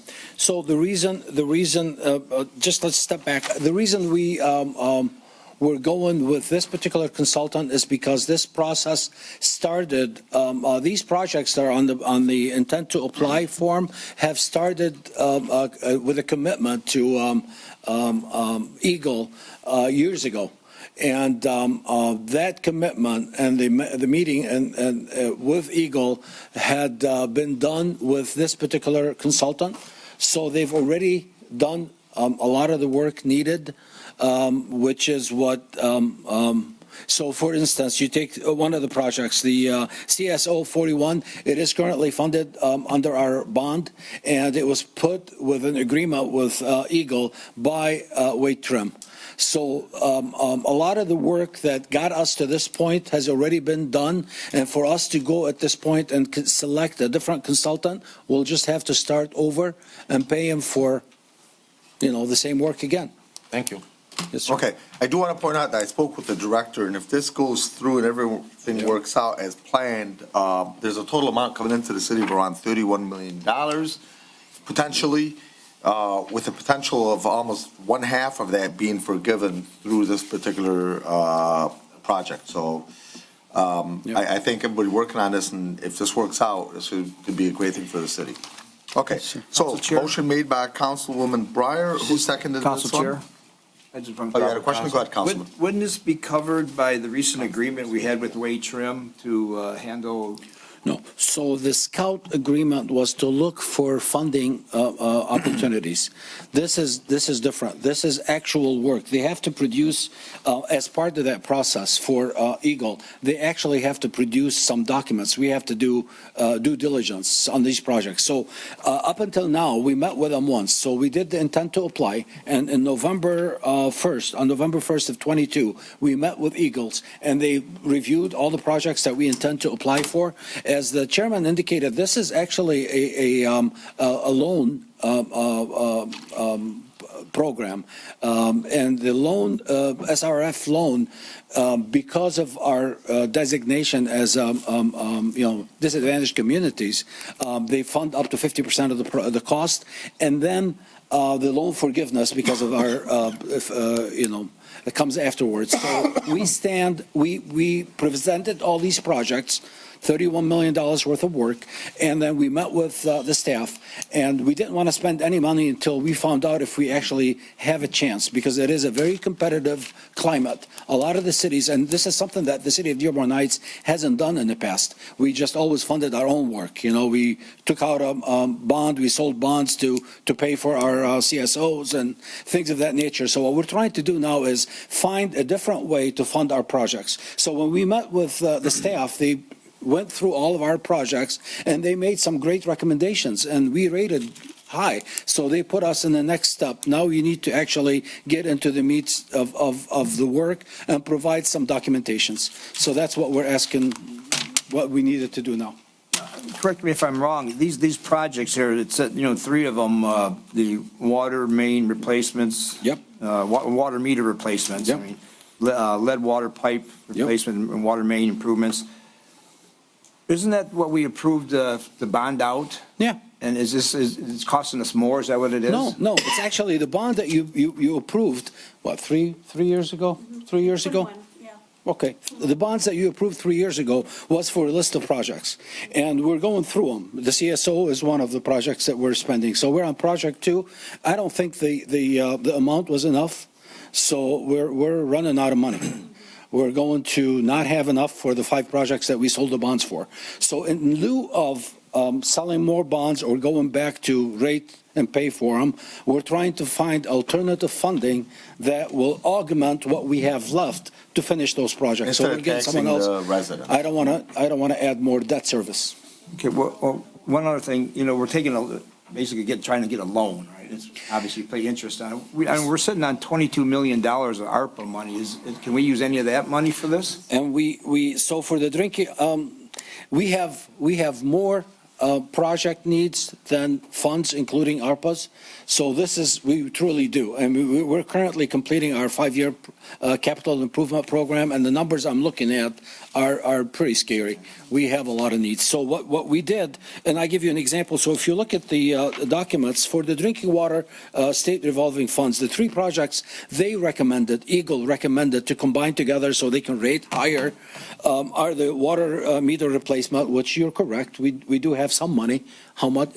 Not enough, but we do have some money from the bond. We also have the lead water service, which is not in the bond, but we always paid for it from our own general fund. And then the same for the water main improvement. Water main improvement is sections of the water mains that currently are constantly breaking and costing us, water main breaks and repairs and general fund. So we identified all these things, lumped them together. Those are the $31 million. And then they said, put them in one package and we proceed forward. So if I can get 50% of that, loan forgiven, I'm good. Okay. We're going to go ahead and put this one to a vote. Motion made by Councilwoman Breyer, seconded by Councilman Constant. All in favor, please state aye. Aye. Any opposed? No. Okay, Madam Clerk? Dave Abdallah. Yes. Hassan Ahmad. Yes. Mo Baidoon. Yes. Nancy Breyer. Yes. Robert Constant. Yes. Ray Muscat. Yes. Tom Wenzel. No. Motion carries. Okay. Motion carried. Next item on the agenda is item 9H, City Engineer Dearborn, renewal of the U.S. Department of Interior U.S. Geological Survey. Council Chair. Councilman, go ahead. I move that the Dearborn Heights City Council approve the renewal of the joint funding agreement between the U.S. Geological Survey and the city for operation of a stream gauging station on the Ecorse Creek for a cost of $16,000. And authorize the mayor and clerk to sign the contract on behalf of the city. In addition, authorize the mayor and comptroller or clerk to sign the necessary warrants and the treasurer to issue payments from GL account number 592-536-817-000 as outlined in 9H. Support. Okay, motion made by Councilman Muscat, supported by Councilman Baidoon. Any discussion on that? Council Chair. Okay, Councilman Muscat? We always give out the account number. Is that an account number from the bank, or is that just? Just a general ledger, okay. Because we're always saying that, and we're having discussions back and forth about account numbers. Thank you, Council Chair. Mr. Deeb, my question is, was supposed to be renewed back in October 2022. How come we're seeing this right now? Yeah, they just sent us the invoice. Governments are slow when they send invoices, so I can't put it on. I can't pay it until I get invoiced. Okay, so they sent the letter, but they didn't send the invoice back then? Yeah, it just came about, 10 days ago, 8 days ago. Thank you. Council Chair? Okay. Councilman Wansel, go ahead. Well, this sounds pretty interesting to me, and I have no idea what it is. Oh, you haven't seen it? I think I know where it is. It's west of Telegraph? Is that No, where it it's is? actually Beach and Inkster. Beach? North of Van Born on Beach. Beach, so that's west of Telegraph. Yeah, yeah. Now, what does it do? And just so I don't have to cash in our question, is this some money that David Kniezek, $10 million can help pay for this? No. This is a government sensor. There's two of them. One, actually, in the city of Dearborn Heights, we only have one on Ecorse Creek and one on the Rouge River. If you go on the website, we're trying to get a link from our website to the government's website, but you can actually monitor, and I check it before and after every storm. It actually, so the upstream, it senses the water level and the conditions prior to or during an event. So it will tell you you're at, you can set parameters. So when it gets 11 feet, let me know, and it will send you a text message. It's constantly on, and you can actually see it if you stop on the roadway. It's a sensor. It's attached. It actually shoots a laser on the water level, and it's got a digital hookup to a satellite, and it feeds constantly. So you can check it anytime. That sounds really interesting, but once they say, hey, it's at 11 feet, what are you going to do? stick your finger in it, you know? No, if it gets ugly, you might want to put warnings out or, it's a monitoring station. It is pretty accurate. You said the water level and conditions. What do you mean by that? So like if you have obstacles, things are, logs, log jams. Not even during a storm, during, normal- the water rises, they say yeah. there must be a log jam here someplace, Yeah. or some kind of obstruction. So I set mine at 11611 for warning, and it sends it to email. Pretty cool. Council Chair. Okay, Councilman Ahmad? Thank you, Council Chair. I mean, Council Winsome, he did bring a good question. I mean, the creek is owned by the county. So maybe, we have the commissioner here, maybe he can check with the county if they can even pay for that sensor. I mean, that's a service, county service. I'll be happy to send you the invoice. Yeah. He said 10 million ain't enough. You think you can get another 16,000 for us? For 1 year, please. Should have left after my presentation. Yes. Okay, so motion made by Councilman Muscat, seconded by Councilman Baidoon. All in favor, please state aye. Aye. Any opposed? The ayes have it, motion carried. Next item on the agenda is Comptroller King, Budget Amendments, General Fund, Water/Sewer Fund. Council Chair, Councilman Muscat? I move that the Dearborn Heights City Council amend the fiscal year 2022-2023 budget in the following amounts.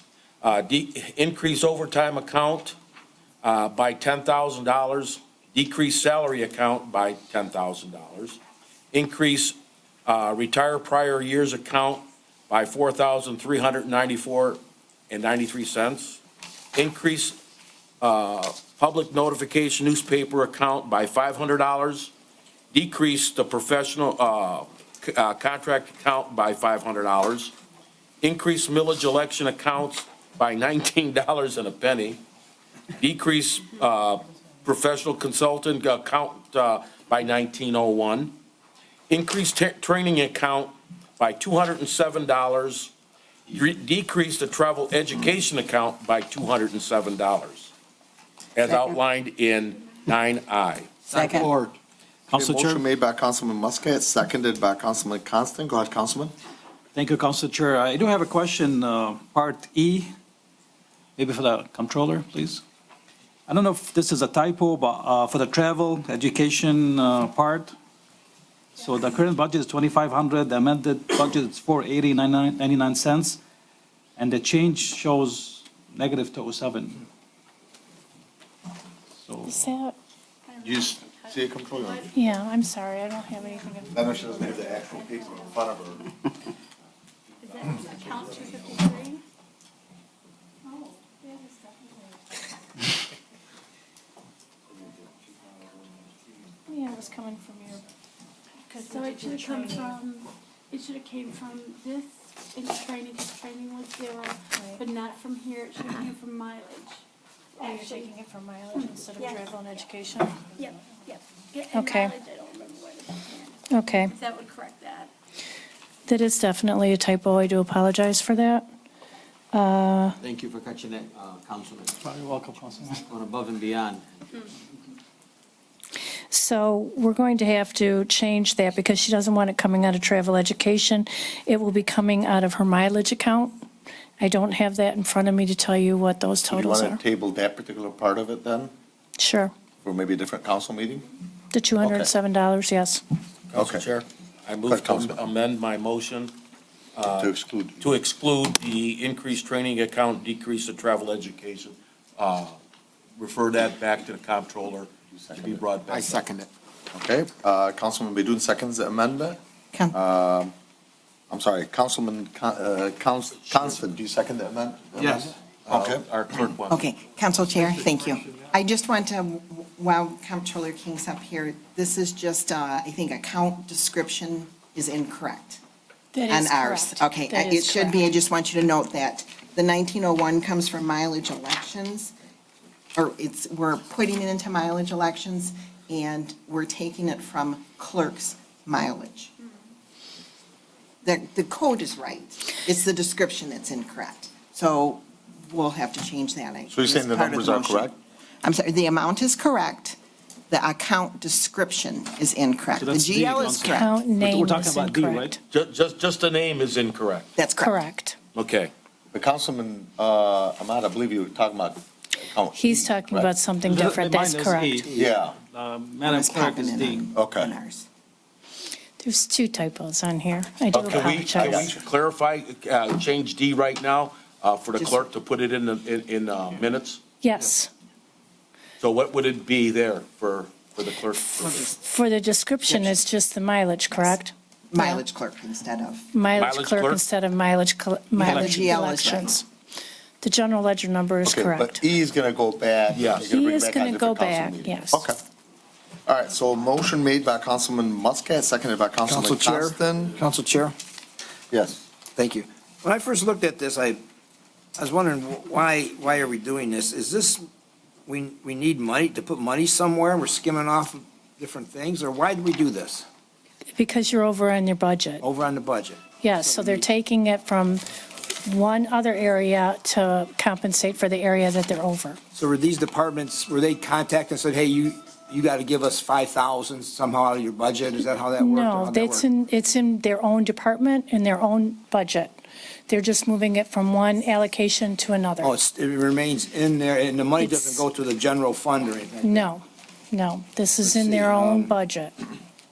Well, it says right here, the $4,394.93 will come from the general fund. Where's that money going? Is that the, Okay, are you talking about We're under budget, so ordinance we got- retiree payout? yeah, Number B? There was no budget for that. oh, no budget for that? That's right. So that one has to come from the general fund. All right, Okay. okay, thank you. Motion made by Councilman Muscat, seconded by Councilman Constant. All in favor, please state aye. Aye. Any opposed? The ayes have it. And just to make it clear, this is the motion with the amendment that was made by Councilman Muscat. Okay? Next item on the agenda is item 9J, Fire Chief Brogan, purchase and payment of tech rescue helmets. Council Chair, Councilman, go ahead. I move that the Dearborn Heights City Council approve the purchase and payment of 15 technical rescue helmets from Chautauqua Cow in the amount of $2,700, I don't know how to pronounce it, so that's just the way it's going to be, $2,709 upon receipt. In addition, authorize the mayor and comptroller or clerk to sign the necessary warrants and the treasurer to issue payment from capital outlay account number 101-335-981-000 as outlined in 9J. Second. Okay, motion made by Councilman Muscat, seconded by Councilman Ahmad. Any discussion on that? Hearing none, all in favor, please state aye. Aye. Any opposed? The ayes have it, motion carried. Next item on the agenda is item 9K, Fire Chief Brogan, city vehicle lease agreements. Council Chair, Councilman, go ahead. I move that the Dearborn Heights City Council approve the proposed lease renewal from Enterprise Fleet Management for 2 Ford Edge automobiles for a total monthly cost of $778 each, and 2 Ford F-50 vehicles at a monthly cost of $776 each for the fire department. In addition, authorize the mayor to sign the lease agreement on behalf of the city. Further, authorize the mayor and the comptroller or the clerk to sign the necessary warrants and the treasurer to issue payment from the capital outlay account 101-335-981-000 as outlined in 9K. Second. Okay, motion made by Councilman Constant, seconded by Councilman Muscat. Any discussion on that? Council Chair? Councilman, go ahead. Thank you, Council Chair. So I had a long conversation with Chief Brogan about this.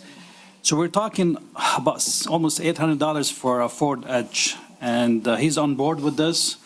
Two of the vehicles we own, and the other two still have a year lease on them.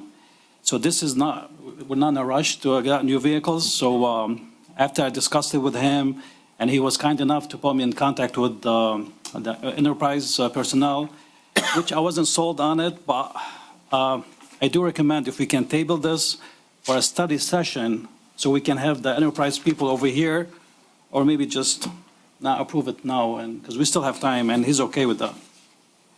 Okay. I did have a quick question, Fire Chief Brogan. What is the mileage on these two Tauruses as far as wanting to replace them? Or approximate mileage? I mean, are they high? What's the main purpose for replacing them? So I don't know if you remember dealing with the enterprise company in the past. They come in and they kind of evaluate your entire fleet and then they make their recommendations. And so their recommendation was because the vehicles, the used market is really high right than they would be in the future. But right now the mileages they're both around 100,000 or just over 100,000 miles, maybe 110,000 on one of them. And they're about 8 or 9, 7 or 8 or 8 or 9 years old. I don't remember, but they're coming up. Like the councilman said, there's not a huge rush on this. This was the recommendation from Enterprise, and it is a more aggressive payment because they like to. It's not a lease. They're trying to build equity year. You got cut off after they tried to build. After they tried to build equity. Can you hear me now? Yeah. Okay. They're trying to build it. Doesn't like that statement. And so. Wait, you got cut off right after they tried to build. Anybody else in administration familiar with what he's trying to say? Because it keeps cutting off. Chief of Staff, sorry, Chief. I think you said it's okay to That's wait. okay. Yeah, that's what he's saying. Say it's okay to wait. All right. Hi, Mariana Hernandez, Chief of Staff. I'm a little bit familiar with this. We did recently go through the same process for our ordinance vehicles. As you recall, we just upgraded all of those. So again, Enterprise leases our vehicles. They're advising right now because of the market for us to sell our used vehicles because we're going to get more equity on those. That equity then gets put back into your vehicles where each time that you release the vehicles, that lease monthly fee is lower, because you have so much equity with them already. So if you compare our prior lease to the one now, it's about $200 cheaper than the first time we went through it. So that's one of the services that Enterprise provides, as well as the maintenance for all of those vehicles and telling us when one of those vehicles got a recall. We just had a recall for all of the ordinance ones. So they keep us updated with any changes that those vehicles have, tire changes, oil changes, etc. So far they have been pretty good at communicating with the administration with regards to the status of our vehicles.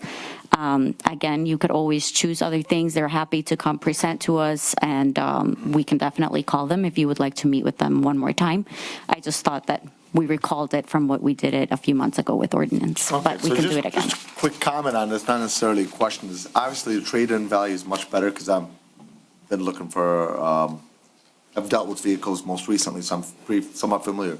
Although the trade-in value is much higher, the prices on cars nowadays is much higher because of supply chain situations. So in my opinion, I think I'd have to, I think it'd probably be best and most prudent to maybe wait, although the trade-in value may not be as good, but at least the car prices hopefully will be much better in the future. So keep in mind, Council Chair, there is also a very, very long wait time for us to get any new vehicles. So even if you sign the contract today, you're not going to get those vehicles for at least a year. And we also had to wait about 6 months for the ordinance ones that we got. So that's part of what Enterprise does, is they advise us when to place that order in order for us to get the vehicles, because there is such a wait time on new vehicles right now. So.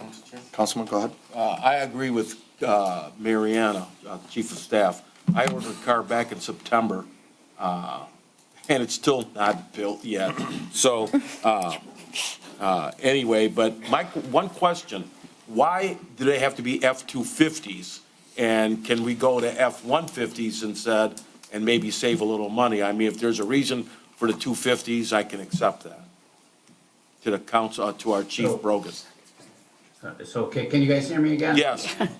Okay, so we have F-150s for the staff vehicles. These F-250s are the utility vehicles that are in each station, and they do have a little more heavy. Okay, yeah, okay, carrying heavier loads. Yeah, and they have to tow sometimes hazmat, the trailers or our other trailers, and so they just have more of a heavy. Enough, that's good, thank you. Okay. So motion made by Councilman Constant, seconded by Councilwoman Breyer. All in favor, please state aye. Aye. Aye. Those opposed? No. No. Madam Clerk, please. Dave Abdallah, No. Hassan Ahmad, No. Mo Baidoon, Yes. Nancy Breyer, Yes. Robert Constant, Yes. Ray Muscat, Yes. Tom Wenzel. No. Motion carries 4-3. Okay, motion carried. Next item on the agenda is item 9L, IT Director Cooper Mobiler. Well, this is a tough one. Mobile. Okay, mobile something, thank you. Mobile iron. Mobile Iron. Blue Mobile Security Management Agreement. Now, I want to, before we start with this, I just want to talk to some of the council members. If a lot of you guys can, please do me a favor, as much as you can, contact directors ahead of time. We could get a lot of questions answered ahead of time. If you feel other council members need to hear what was mentioned or commented on or conversated with a particular director, that maybe repeat it. But we got to minimize the amount of questions being asked to directors here. A, to shorten the meeting as much as we can. B, just as importantly, the directors will have an opportunity to be able to have those answers ready at the meeting so that we're not asking them 80 questions here. Council Chair, since you got the name down right, why don't you make the motion? No, I ain't gonna do that one. Council Chair, All right, go ahead. I move that the Dearborn Heights City Council enter into an agreement with AT&T to provide mobile iron blue. Oh, mobile iron. Mobile iron blue. I was trying to read it as one word. Mobile security device management for city-issued cell phones for a total monthly cost of $464.10, and authorize the mayor and the clerk to sign the agreement on behalf of the city. In addition, authorize the mayor and comptroller or clerk to sign the necessary warrants, and the treasurer to issue payment from account 101-258-728-001. Further, provided the mayor also authorizes any such payment as necessary expenses, the city council authorizes warrants to be issued for the payment of these services. By doing so, the city council is authorizing any such warrant and payments without prior authorization by the city council of a specific warrant and payment as permitted by and consistent with City Charter Section 8.9 is outlined in 9L. Okay, motion made by Councilman Constant. Any second on this? Second. Seconded by Councilwoman Breyer. Any discussion on this? Council Chair. Councilman, go ahead. I know here we have the cost of $464.10. But again, I'm going to bring this question back to Mr. Cooper because I know we're seeing this quite often, and I want it for the record. It says to authorize such warrants and payments without any prior authorization from City Council, but not to exceed $464.10 until it's officially paid off, correct? It's a monthly service, so it's just because it's going to be a monthly bill every single time. And we don't have to Well, keep that's on- fine, but can we have it so that, but if it were to increase, that it would come back in front of council? Yeah, that's the standard, that bottom paragraph has been the standard language that I've copied and pasted in all the motions, but yeah, definitely. Okay. So we're authorizing specifically the 464.10. Anything They have to come back every month to get it approved, but anything over that, yeah, would be above and beyond what's authorized, therefore they'll have to come in front of council. Correct. Thank you. Okay, thank you. So, any other discussions on this? Council Chair? Yes, Councilman? The benefits, there's a list of them here, there's like 7 or 8 of them. Do we have a problem with any of these benefits, that we have problems now, where these are going to help us? Anything specific of these? This is, in our environment, a standard practice to have all this mobile device management. The phones that you had approved before actually were coming in early before I had a full time to evaluate which process I wanted to go with the mobile device management. So that's why it's kind of coming slightly at different times. The benefits are tremendous. For example, if one of our staff loses their phones, I get to lock that down so no security information can get out. So that's a huge benefit right there. This is again, for cities, for enterprises, this is a standard practice to have a mobile device management system. Thank you. Yep. Thank you. All right, motion made by Councilman Constant, seconded by Breyer. All in favor, please state aye. Aye. Any opposed? The ayes have it, motion carried. Thank you. Thank you. Next item on the agenda is item 11A, Treasurer Hicks Claim Resolution to address collection of payments or refunds. Anyone? Bueller? Bueller? Councilwoman, probably. Anybody gonna make that motion?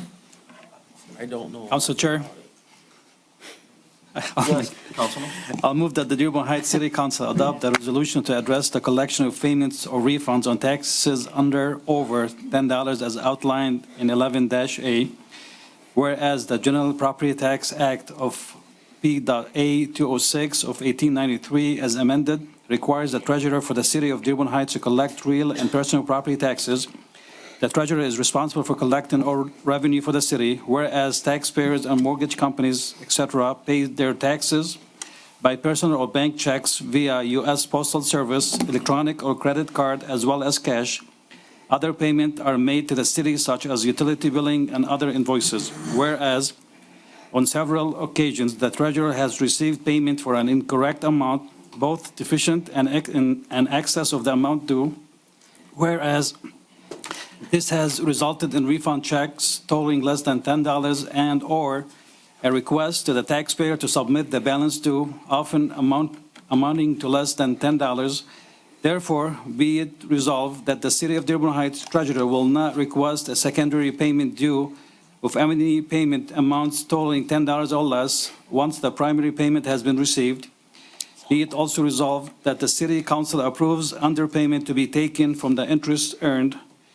Be it further resolved that the overpayment of taxes totaling $10 or less shall be handled by the treasurer in accordance with the generally accepted local, regional, and state tax, utility, invoice, and other revenues collection practices. Second. Okay, motion made by Councilman Ahmad, seconded by Councilwoman Breyer. Any discussion on that? Council Chair. Go ahead. Madam Treasurer, please, real short. Yeah. Okay. It was a really long resolution. I know, and I don't want to go dig deep into this, but Okay. what's the purpose of you bringing this in front of us? Yes, so let me explain quickly. Okay, historically, what the city did, but they didn't have it in writing, like a procedure, which is why this is before you, is to, because we all believe in written policies, right? So what it does is that when a resident pays their taxes according to the Property Tax Act, if they're up to $10, so $9.99 short, we don't go pursue that. We take it out of the interest earned from the tax account, right? We can do that. If they pay over up to $9.99, we don't refund it because of all the administration costs involved would outweigh that. We just put that money into the 1% tax admin fee. What it does is it saves you from the time to have a staff member do the processing of refunds, yes, because we would outweigh that $9.99 quickly. So it's just a formality for procedure. So, quick question, did that really need to go in front of us, or is that more of a procedural type of? It's an internal procedure, but I like to be very transparent and have your input, always. Thank you. So you can. Any other discussion items on this? Council Chair, I'm sure if it came up or someone overpaid and she had something to show, that'd be beneficial to her instead of having to deal with the problem. Yeah. Thank you. All right. Okay, So, thank you. Motion made. All right. Motion made by Councilman, I believe, Breyer. Reverse, Ahmad and I'm sorry, myself. by Councilman Ray Muscat, seconded by Councilman Breyer. No, I'm sorry, I dropped my paper here. Councilman Ahmad. All right, by Councilman Ahmad and seconded by Councilman Muscat, correct? No, Councilman Breyer. Breyer, Nancy Councilwoman Breyer. Breyer, I'm sorry, I dropped my paper here and I got too many women. All right, all in favor, please state aye. Aye. Any opposed? The ayes have it. I'd be sure not to drop my paper before. All right, next up is, we have 11A, 11B. Police Chief Hart, first and second reading of amendment to ordinance H-02-25, alarms. Council Chair. Councilman, go ahead. I move that the Dearborn Heights City Council move that ordinance number H-02-25 be amended by rescinding section 20-38 concerning false alarms and adding section 20-310, and that the attached schedule of fees be considered read for the first and second time and become effective upon publication and provided by law as outlined in 11B. Support. Okay, motion made by Councilman Baidoon, supported by Councilman Ahmad. Any discussion on that? Council Chair. Councilman, go ahead. Earlier in our meeting, we had a constituent of ours come up and made a very good point about this is not an emergency and we should just do a first reading and then bring it back for the second reading.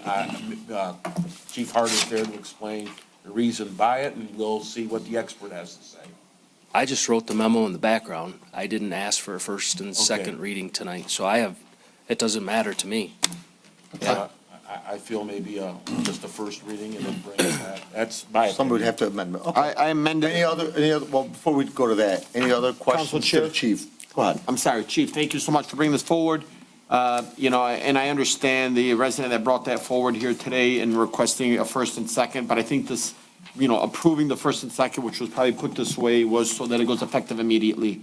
I don't understand, I don't know how many people, and I'm just speaking realistic, are gonna show up here in regards to, speak on it regarding false alarms that are costing the city taxpayers more money. Yeah, so I think that's a decision for the council to make. I'm not going to take any offense to it. I'm here to make my case. I have a gentleman here from the alarm industry. We also have Alan Rutledge from the Security Industry Alarm Coalition, just to kind of answer any questions that you may have. But however you all want to handle that, I'm fine with it. And I do know, Police Chief, I know I spoke to you about this a while back in a meeting. I recall you bringing it up. How many runs do you guys make on false alarms? And basically, we eat the cost on this. So I know this is the primary focus on this. You want to just give maybe the residents or maybe the gentleman can give just a general briefing on this, just in case? Yeah, absolutely. So we did a look back to 2019 on the number of alarm calls that we've handled here within the city of Dearborn Heights. We had 1,864 back in 2019, 1,517 in 2020, 1,549 in 21, and last year we responded, these are calendar years, January through December, 1,518. If you look at those and you look at the number of forced entries that we've had, we respond to a significant number of false alarms, which really equates to making a false police report. And some of what we're starting to look at in our data-driven approach is how many times we're going to the same homes for whatever reason, whether somebody needs additional mental health support, whatever it may be. But in this case, we have a significant amount of businesses that we respond to over and over again for the same false alarm. And that's costing us a lot of our staff time and the way the calls are handled. And then we've boiled that down to looking at the minutes through our records management system to about 370 minutes. And that's just for one officer, right? So there's definitely a problem there. So let's pretend this is my business here. And there's a false alarm that goes out to you at the police department. What is it that I, as a businessman running this business, am doing wrong by having the alarm go off and inform you guys to send somebody out when I didn't, personally press a button to send you guys out? Well, you're responsible for the property, right? So that's why we bring our partners from the security, from the alarm industry together, Dean Belisle here, and other industry experts, because they don't want their product being misused. Most of it is user error, right? And the same time these alarms are going off, people going to work, we want to be around our schools, we have other issues to handle. So it's that starting out in the day, the business is opening up, maybe closing at night. It's on the business owner. But what is it that the potential business owner is doing wrong? That's what I'm trying to understand. Okay, so in the case, my apologies, my cold medicine's wearing off, so I'm trying to hang in there. We respond to a significant amount of holdup alarms. So somebody has a button that's somewhere where it keeps getting hit. Now those, I could tell you right now, I've gotten out of my desk and I started heading downstairs thinking that we have an armed robbery in progress somewhere. That's an all-hands-on-deck response. Those police officers that we had here tonight, they're responding to those types of calls, right? So we have to work with them to make sure that there's like a protective covering under some of these buttons, right, for these hold-up alarms. A lot of times it's user errors. There's a lot of turnover in industry right now, so people are punching in the wrong code. Very rarely, and maybe Dean can speak on this, or Alan, very rarely is it equipment malfunction, and certainly we would be, cognizant of that and be able to waive some of those fees. That makes So more sense. there's a lot in the mix. I've been doing this for probably 10 years, Dean, with the Michigan Association of Chiefs of Police and the Security Industry Alarm Coalition. Everybody has a vested interest in reducing these numbers as much as possible. And if they don't, I think we've had plenty of discussions here about driving in the community, that there has to be some type of consequence if people are going to, disobey our ordinances. Okay. Council Chair? Councilman Claude. You made us well aware of the problem of these. What does your amended ordinance say that you want to do? Just solve this problem, make it easier for you, just for the public. Yeah, so right now, it's kind of a system that from Mr. Rutledge down in, I think he's in South Carolina or North Carolina, very few states use the model that we have right now. And of course, we're looking at an ordinance that was passed in 2002, 2003. So this is the first time we've looked at it in 2 decades, which is not that unusual.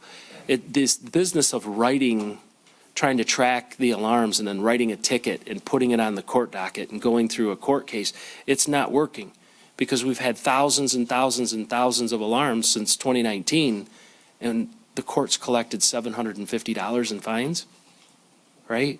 So we want to streamline that. We want to be able to send notices out to the businesses. The first and second alarms are free, right? They're going to get a notice. Warning. And basically saying, hey, you've had your first alarm in this calendar year, whatever it may be in the permit year. Not proposing charging for folks to register their alarms. We want to encourage them to do that.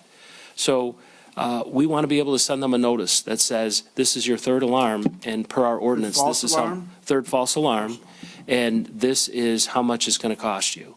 And then it goes up per the fee schedule. And we should look at those fee schedules annually, right, just to make sure that they're applicable. Because a lot of ordinances and communities haven't looked at those.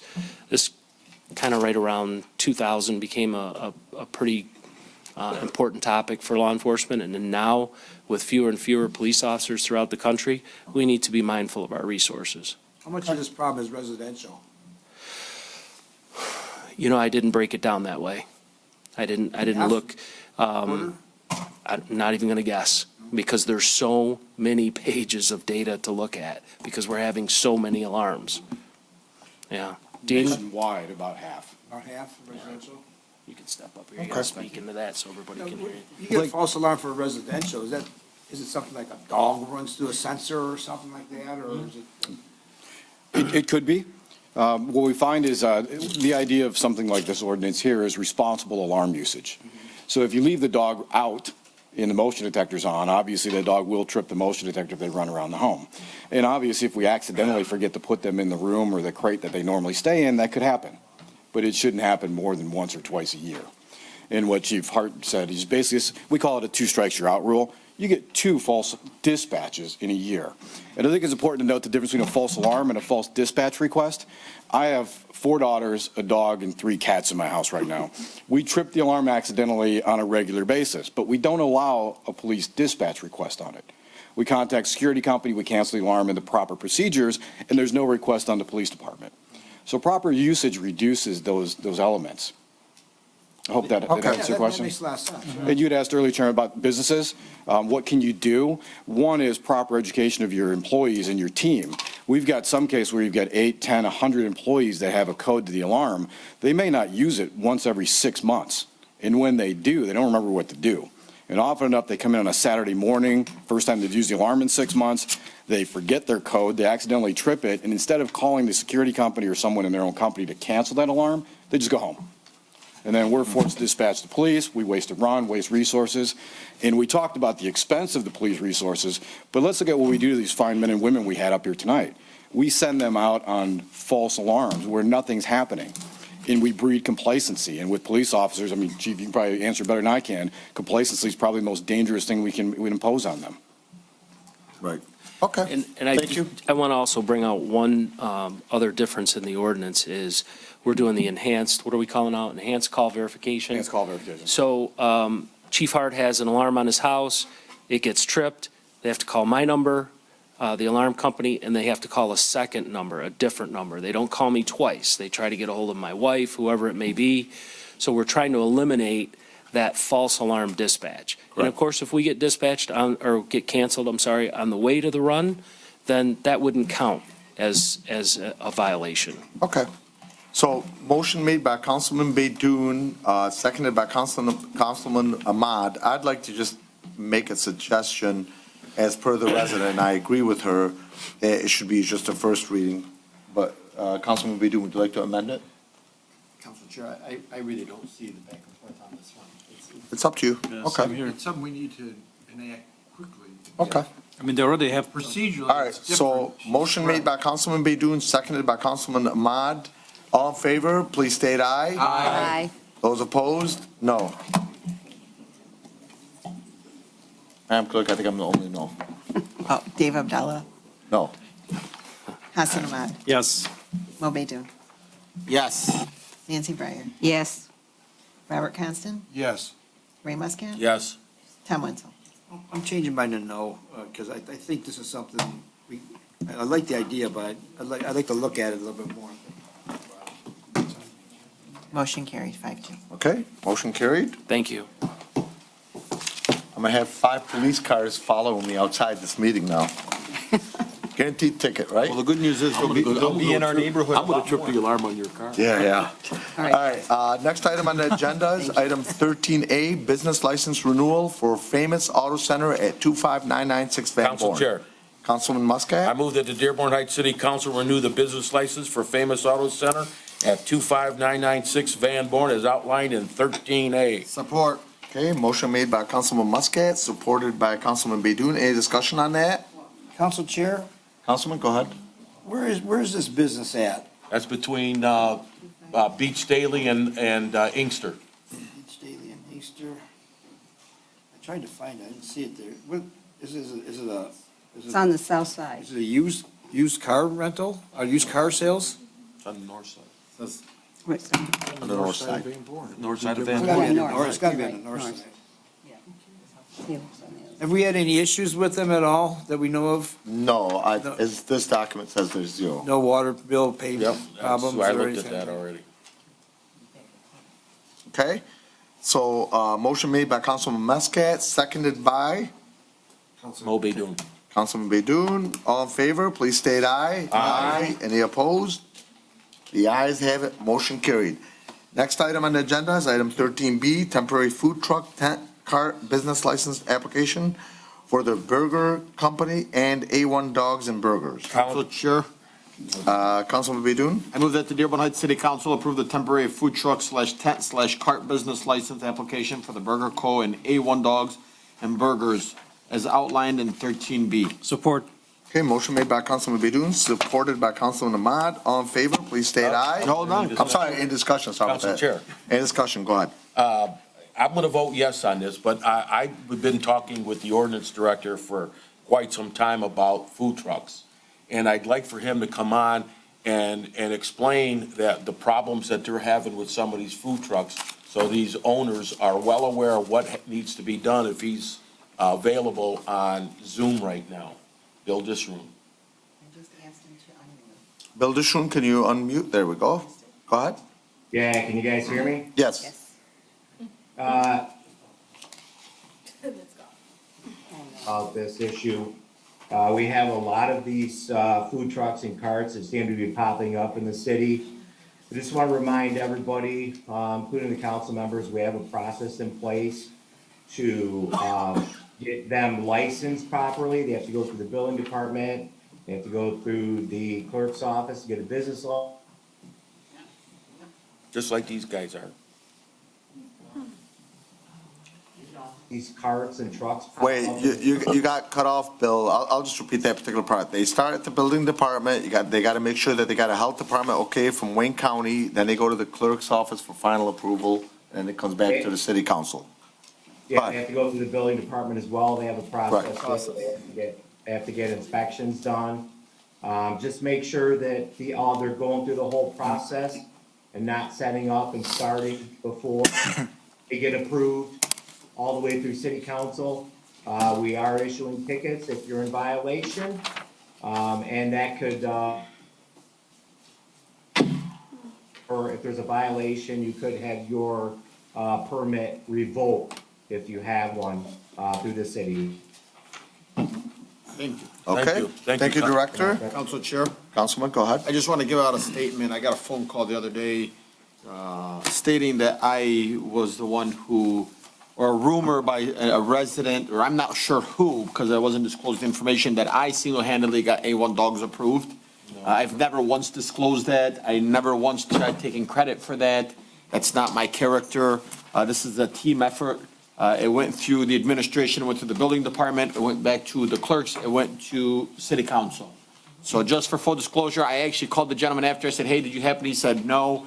I don't know where that rumor was ever brought up, but I've never stated that. And I just want to put that out there for the record. I'm not an arrogant person that would go out and say, I did it.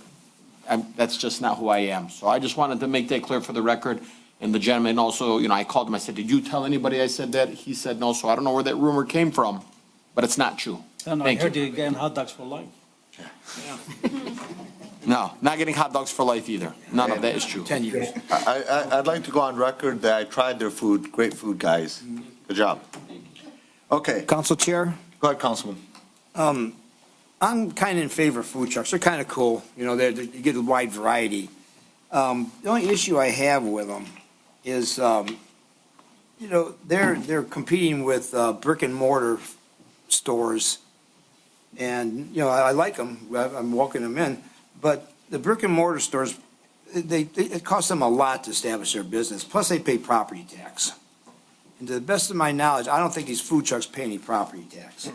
No, but the business owner that they're at pays the property tax. Yeah, okay, so now, that's a good point, because say if they're parked at a gas station, and the gas station is 800 square feet, and they're taxed on their square footage, we should rewrite our ordinance. If they get a food truck that's X amount of square feet, that should be added to that business's tax base.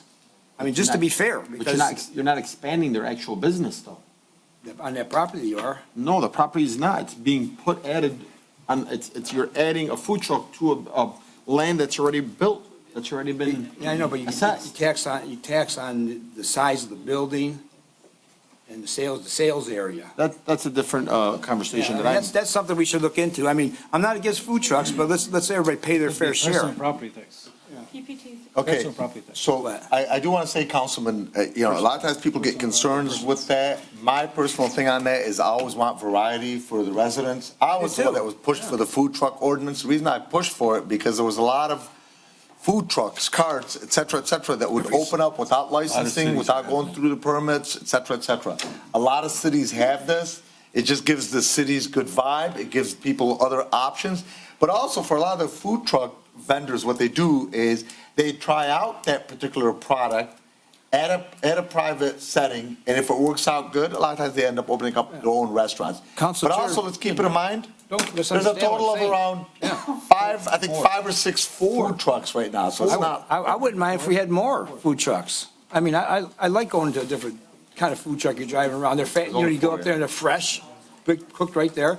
Don't get me wrong, I'm in favor of the food trucks.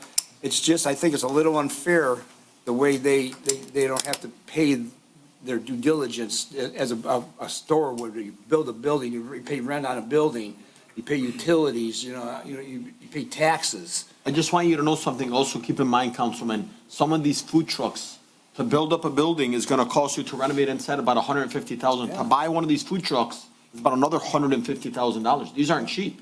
So somebody's bringing in a brick and mortar, it's about $150,000 to build in what would your food truck cost you guys?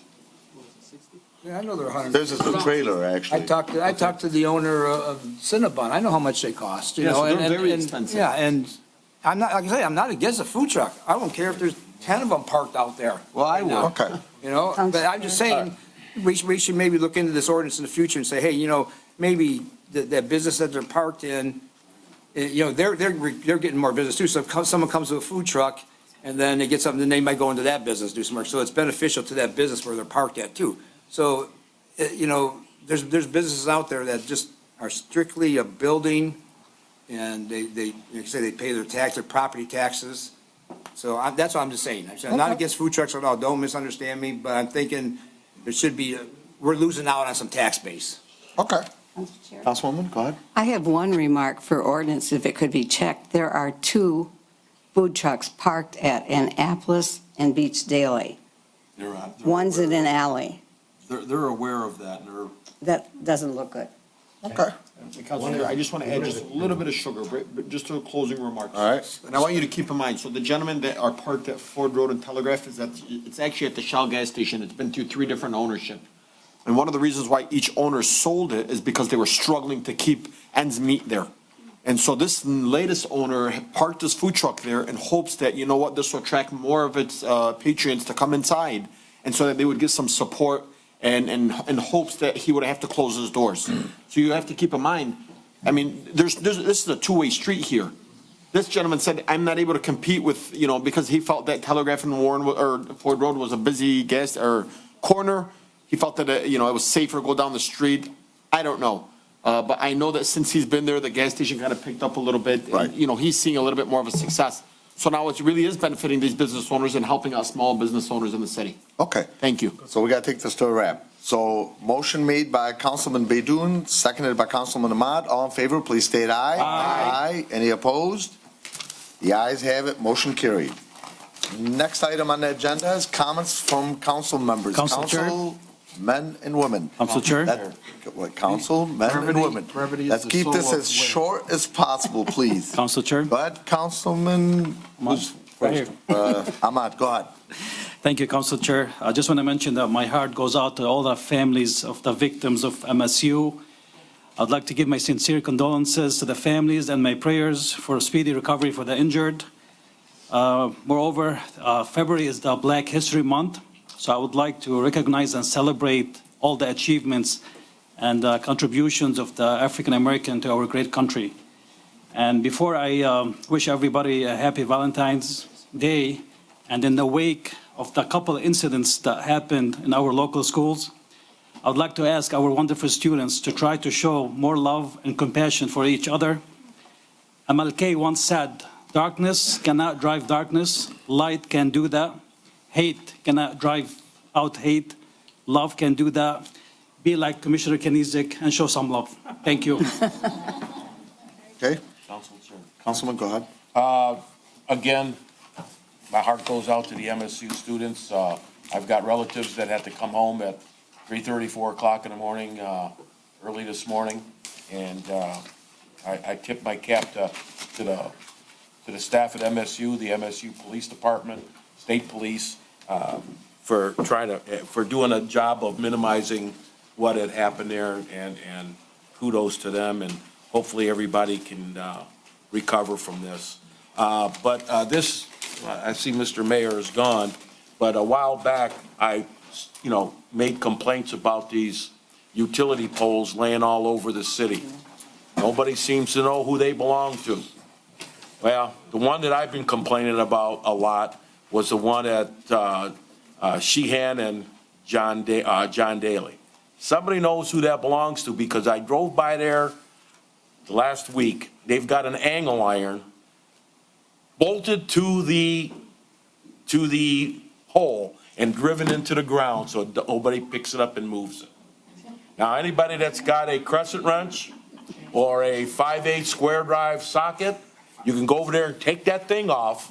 I've got a chainsaw, so if somebody wants to borrow it, I got it. These people, now that Van Born is starting to be lined up with them, we've got one at Penny and Gully that's been there for about 5 or 6 years. This one at Hass and Charlesworth has been there for 3 or 4 years, and I'm getting sick and tired of looking at them. This is not a dumping ground. AT&T, Verizon, whoever owns these things, get them the hell out of our city. okay? Go put them up, do what you're supposed to do with them, but don't use Dearborn Heights as a dumping ground for your trash, okay? I'm sick and tired of it. Sick and tired of people using Dearborn Heights like it's a nothing.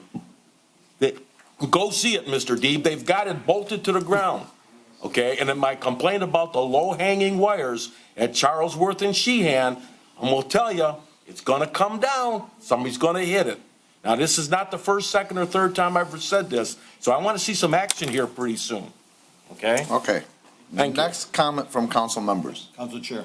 Councilman, go ahead. And thank you, Council Chair. And, you know, my heart goes out to the students at Michigan State, those who, you know, I know there was 3 victims, and I'm lost of words.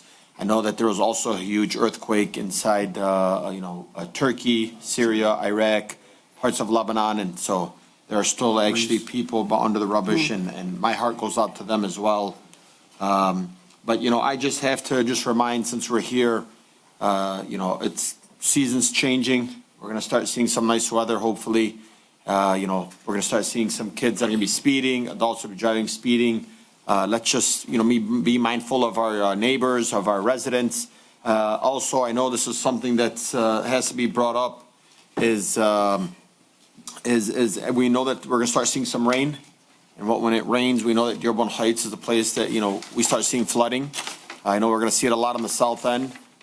I would hope that Mr. Deeb, truly, if we can get maybe just some outside, just to come out and investigate and see what we could do to kind of mitigate some of these floodings. I know I've been asking about this for the last couple of years. Let's just see what we can do, Let's not just sit on the blind and wait for it to have another 100-year storm happen this summer. And then a bunch of homes are flooded all over again. Because we weren't prepared for it. I know we're not prepared for it again. So let's just make sure that we're being proactive on something like that. Thank you so much, Council Chair. Okay. Any other council members with comments? Council Chair? Councilman, go ahead. Yes, the shooting at Michigan State, it was just tragic. A woman who grew up in the South End, I went to school with. Her son was in school with a young man who was now at Michigan State and was shot and killed. He was studying to become a pharmacist. And I'm sure there'll be an investigation and recommendations to make our colleges everywhere more safe from guns. And then I want to wish everybody a happy Valentine's Day, and looking forward to the warm weather coming in a few months. We had the warmest weather in the last few days. Thank you, Weatherman Constant. Next up. Announcements. Go ahead. All right, I'll go with announcements as fast as we can here, for those of you who have stayed here and on Zoom. The first thing is, tomorrow we're having a gathering, 10 to 11:30 at City Hall regarding the ARPA Information Community Forum. We have some of these up front on your way out if you want to grab one. And we'll be learning about ARPA. That's the money the government's given us during COVID time, and it will help with structural and some other type things. And you'll learn what we can go toward. And we can also view survey results. Then at 6 to 7:30 p.m. tomorrow evening, it will be at the Justice Center, which is at Beachdale and Michigan Avenue. So, and you're to come and share your ideas. So you should have some input into how this money is going. So I'd like to invite you all to that. And then I have my usual ones. The Ecorse Creek Commission will be having a gathering February 22nd, 6 p.m. at 3335 South Beach Daily. Again, now that we have some money, we can discuss what we want to do with it. And then the South Dearborn Heights Civic Association, on February 23rd, a Thursday, 7 p.m., we will get 2 Kims for the price of one. We have Kim Lawrencell, and we have our assessor, Kim Kummer, as our speakers. So that should be of interest to some of you. Thank you very much. Thank you. Council Chair. Councilman? First, I'd like to recognize, I don't know if she can get up and talk, Chris Sullivan, longtime Dearborn Heights resident, former HR director for many, many years in the city of Dearborn Heights. She's done a great job, and she's still involved in a lot of stuff behind the scenes since she hasn't stopped yet. 23 years. Yeah. She's a good one there. It's a keeper. Yeah. I'm sorry this meeting's going to last so long, especially when I get done talking, but, when I go home, I can tell my wife I'm sorry and give her a rose. Thank you, Commissioner Knizek, for that. Show some love, Council. Yeah, sure, I'll show some love. Happy Valentine's Day, everyone. Black History Month, but I'm going to save that for our next meeting. I got a lot of things I'd like to say on that. And because of all the events that have been happening in our schools and colleges around there, I've always tried to promote family and, family involvement with people. Go to services with your family, do things with your family. That's where it all starts. In my family, communication is the biggest thing. We talk constantly. We teach them what's right from wrong. We know where they're at all the time and who they're with. I've got a high schooler that just on Super Bowl night, we were talking with her, and I wasn't really happy with where she was at. I went and got her. She was a high schooler. She wasn't too happy with it, but I said, hey, I'm not comfortable with this going on. I know nothing might be happening, but hey, you know what? I'm a responsible parent. I went and I got her. That's what I think we all should be doing on this.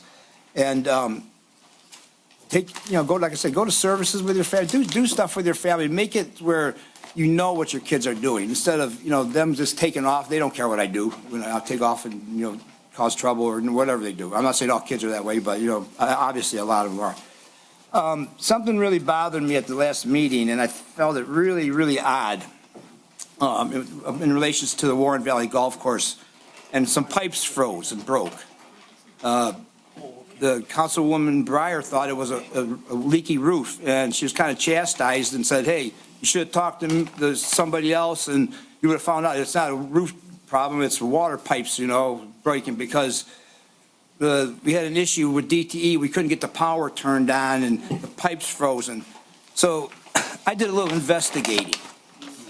And first of all, DTE will not refuse a new owner or a new tenant on something that happened with a previous owner or previous tenant, unless you have a bad history with DTE. And I asked, does the city of Dearborn Heights or this new tenant have an issue with DTE? And to their knowledge, they didn't. So I went back and I contacted some people, and just to get some records from both sides, I contacted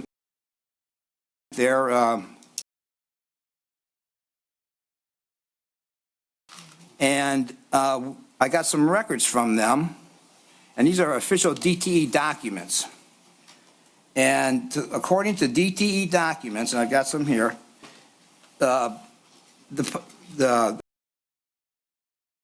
the power out of their name at end of February of 2022. And they were issued a final bill later that month. And it was paid off, and this is from DTE, and its balance is zero in March. So yeah, I talked to a representative from DTE, and confirmed this information that I got, that DTE tried to contact, or they said they weren't sure, tried to communicate with them from March, April, May, June, and July with no response because DTE charges a low or non-use fee. And there was no response at all for that property. Starting in August and September and October, they started red tagging the building. They put red tags on the building, and one of the persons was saying that the mailbox was just jam-packed with stuff there. So they got no response from the owner of the building. They tried everything they could. In November, DTE shut the power off. And there was not enough cold weather in November to freeze the pipe. But in December, the temperatures got really cold. That's when the pipes must have froze. So it wasn't some other person's problem. It was lack of responsibility to have the power turned on in their name. Now, something that really upset me was in January, DT stated that a representative contacted them stating that they were representing them. They had the business ID number, which is just like a social security number. It's a private number for a person or a business. and someone had that number, and not too many people have it, and they had the power turned back on in his name. And they contacted after a few days, and then they said, hey, he says, I did not okay that, so they turned the power back off. And that's the last I got. I've been working on this for a couple of days. I got some information today, but we got to look into this because there was accusations made that the pipes froze, the water came down. Is there insurance claim on this? You know, we don't know anything about that. Usually if your pipes freeze, but from neglect, I mean, I don't even know if the power's on now. Can anyone talk about this DTE issue? But Councilman, why do, honestly, I'm just confused. Like something like this, if it's a concern of yours, there's a process that we start. Why do we always start at the council meetings? Contact whoever it is that you are concerned with. Start with that discussion. Maybe contact our city attorney on this. It's these people right here. You know? I totally understand. I'm going through the proper channel. What I'm stating is, start with the administration. If you don't get your answers, then take it up to the next level. But why do we always start here? Because there's going to be nobody here that's going to be able to answer your questions. Well, I thought someone would, but they left. Please share it with the administration, and we will take a look, because we have never seen the documents that you're referring to, and we'll investigate once you share it with the The last administration. thing that was stated, it was that I'm sorry, but. there was the call to DTE. Just for clarification. I'm sorry, one second. I couldn't hear. So you're asking for the documents to be turned over. Will you be able to do that so we can look at it? Yeah. If there's potential litigation, you will provide it to us, correct? Well, I'm just stating stuff that I know. I'm not getting involved in a lawsuit or anything. I'm just saying. No, I'm saying this was if odd there that this would was be. brought up and accusations were made about somebody, and it wasn't even this person's fault. This person was out of the picture a long time ago. Okay, that's what I'm saying. That's what I like. And I'm just asking the us to be DTE representative careful- stated be that careful in the what we say. conversation was. Mr. Chair, City Council Council Chair? Member, we Is he just going have through to the be chair, or- careful what we say for litigation issues. That's all I'm saying. Is this under litigation? Could be. Okay, well, I'm saying, the conversation was recorded, and the tapes can be released after a fraud department request form, and they can hear who made this call posing as a representative. I'm just thinking, I knew, when I heard that, they wouldn't turn the power back on because of some previous tenant, I knew something was fishy there. They don't do that. Okay, so do you have a question for somebody specific, or? No, I'm just stating this information that I've got, Okay, that I found. so what I would recommend, if it's something that's of concern of yours, then give it to the city attorney or give it to the chief of staff. They can help look into it. And obviously, if there's something fraudulent, then needless to say, whoever it is will be prosecuted. But turn it into them. All I'm saying is, I don't believe personally that the starting point should be at a council meeting where somebody's given, we throw out information and nobody has anything prepared to be able to answer some of these questions. Just start with administration.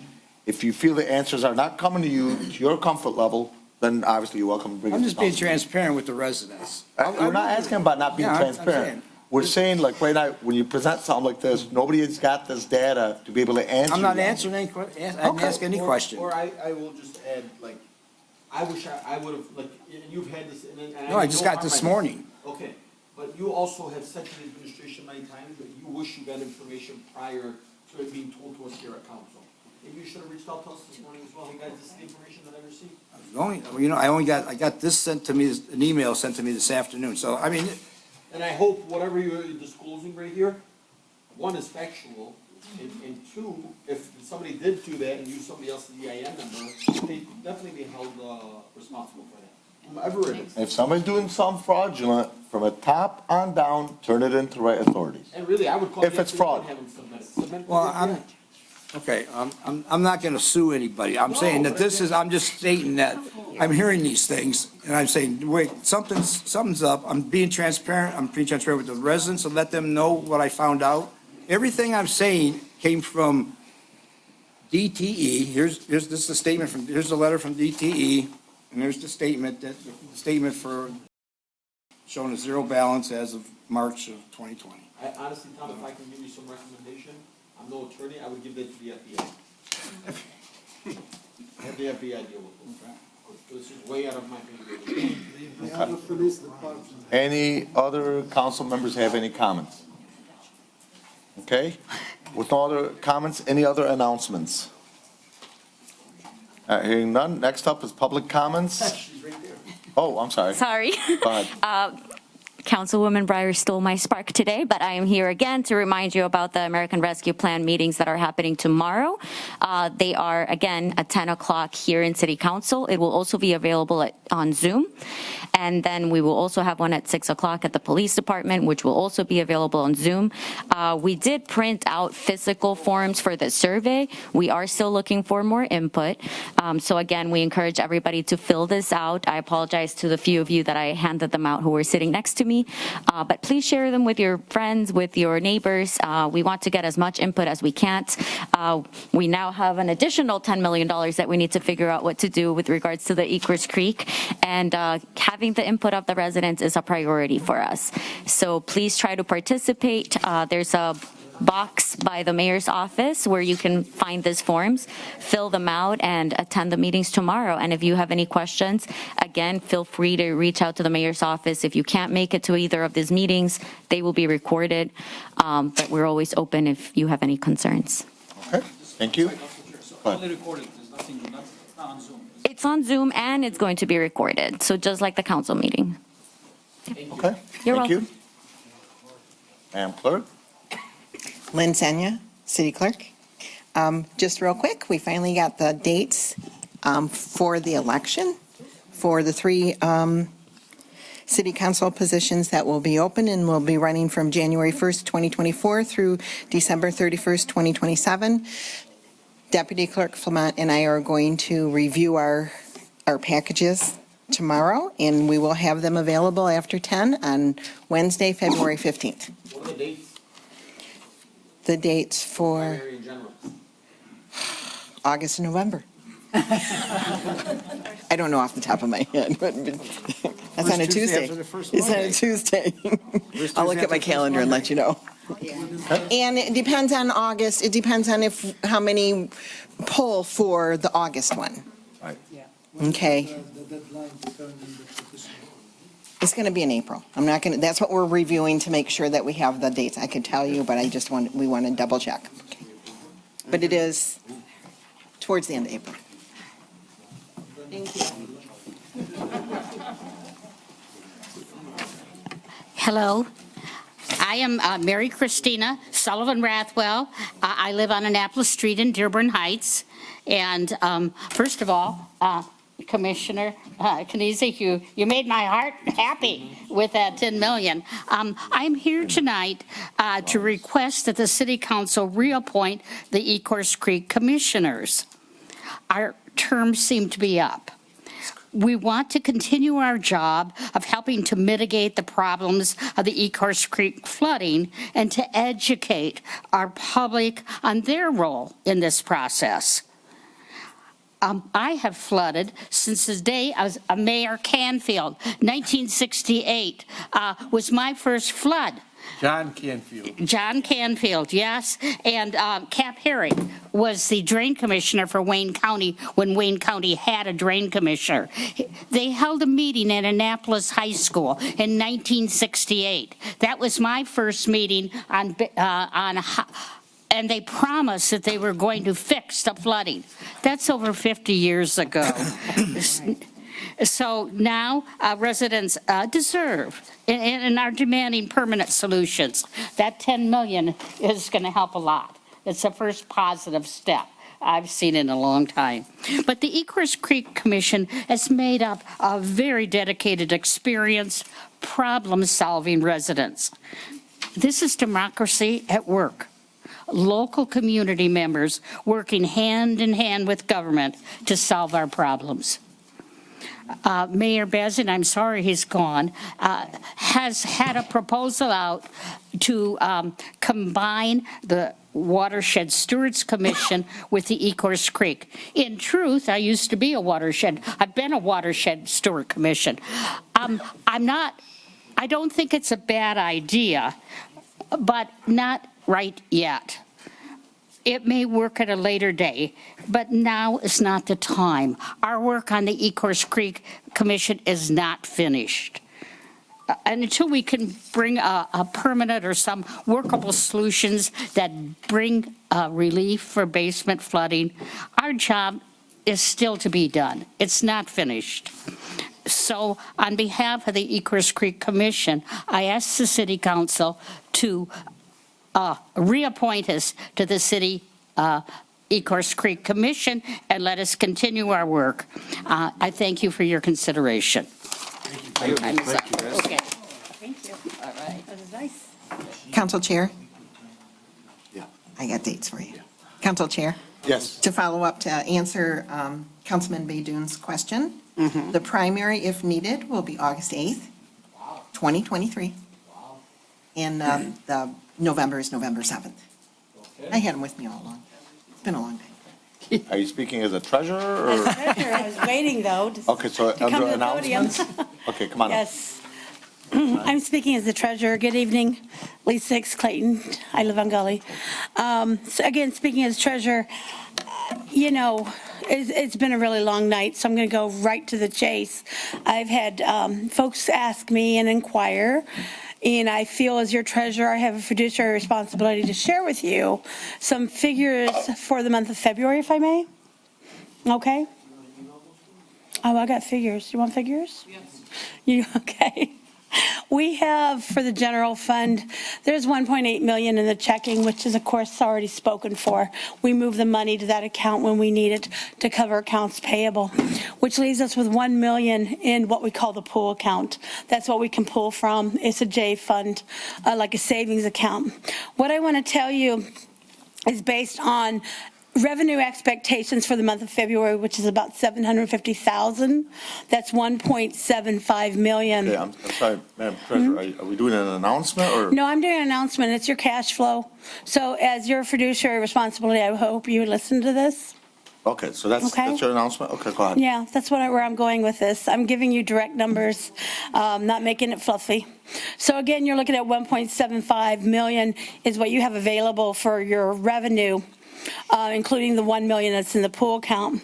However, when we add in and we take out the expenditures of payroll, which I rounded up to, actually down, 750,000 times 2 is 1.5 million, plus 1 million in accounts payable and 600,000 in Blue Cross Blue Shield.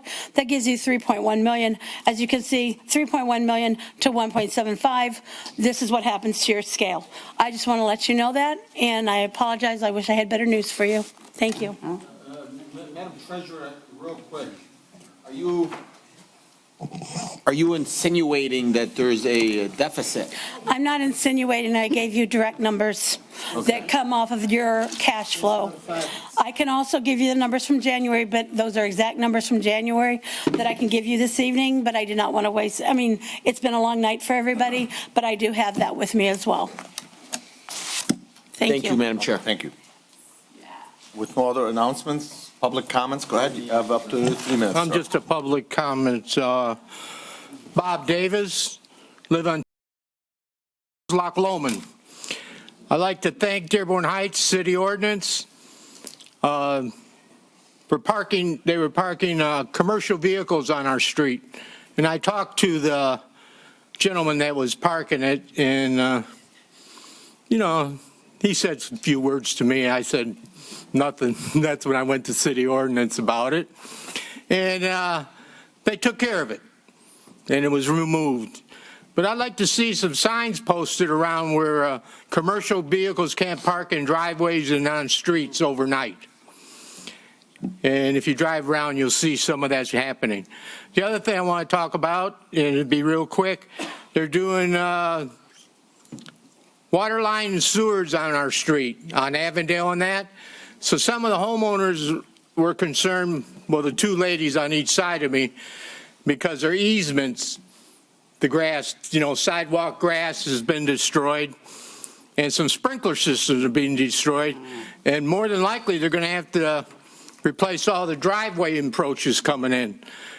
And some sidewalks have been messed up, so they're worried about who's going to be paying for that. I said, Well, more than likely, the city's going to take care of it through the contractor that doing the work. So when it's going to be done, and I talked to one of the gentlemen out there, they said they're going to be putting in a whole new street on Loch Lomond, and I said, "Hi, jeez, that's great." And that's about it. And, long meeting. Thank you for your time. Thank you, sir.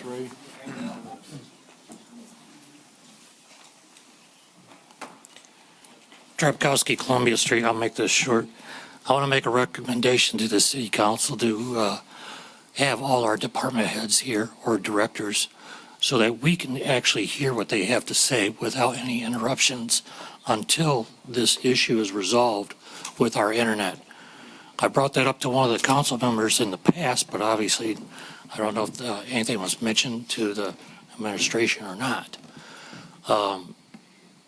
Especially the building and engineering and the ordinance people, since they seem to have all the questions directed towards them. It should be mandatory that they are here. They are department heads.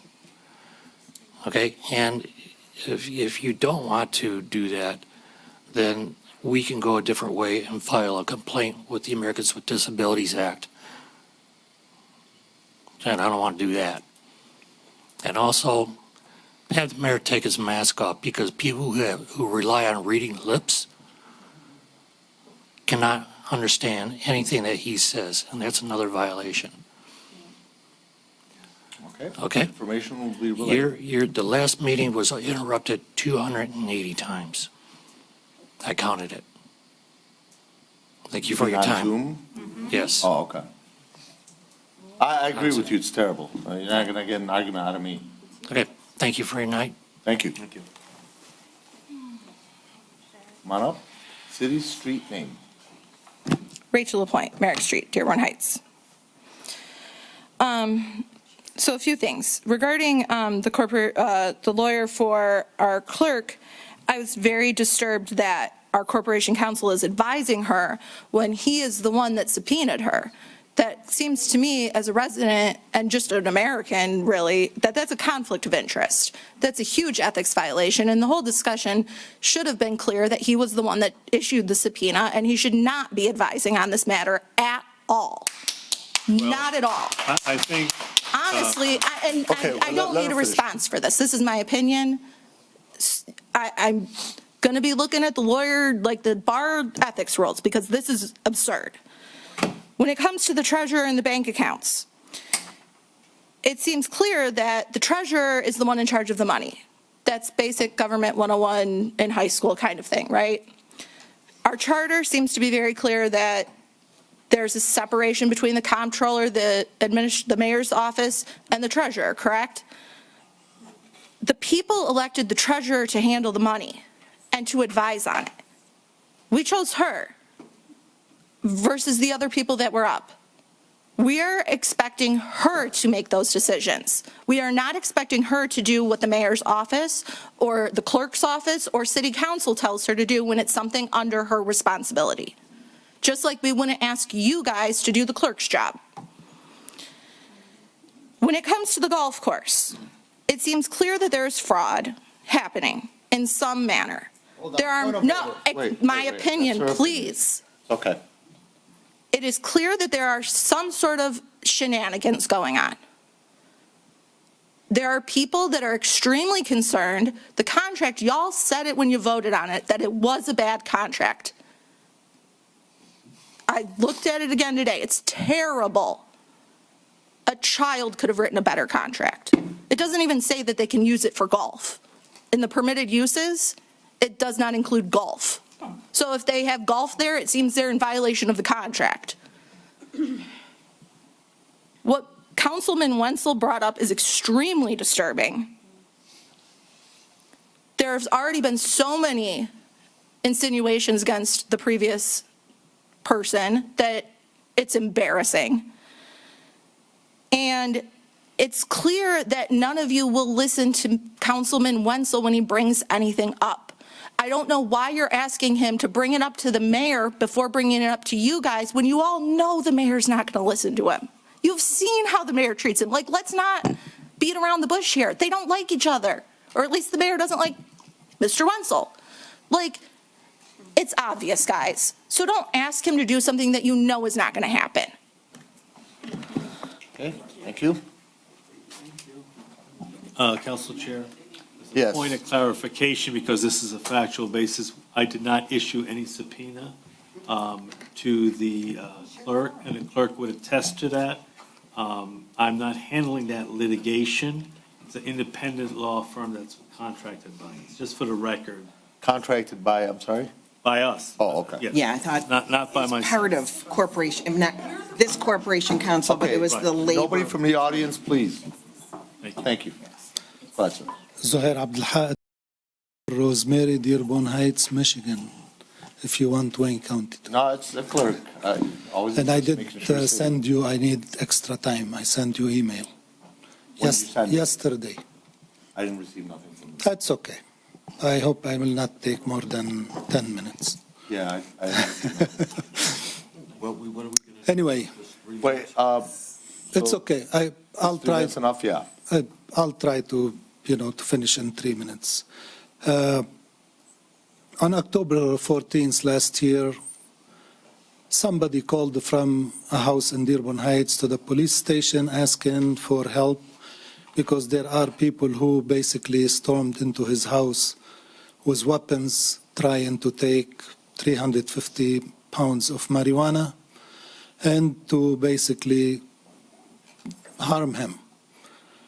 The police responded, and I thank him very much for that response. They confiscated, to my knowledge, around 350 pounds of marijuana came from California, and they left at the house basically the search warrant, which was signed by a magistrate in Dearborn Heights, and they left the packing list, which came to me. And I thought, I share it with my friend who was here, Superman, since he claimed he is a private detective and he has access to the lien, and he went down to the federal building to check if the police have recorded the marijuana properly. And the reason I asked him, because I thought he is a private detective, he called me and he said it's not recorded from what he see on lien.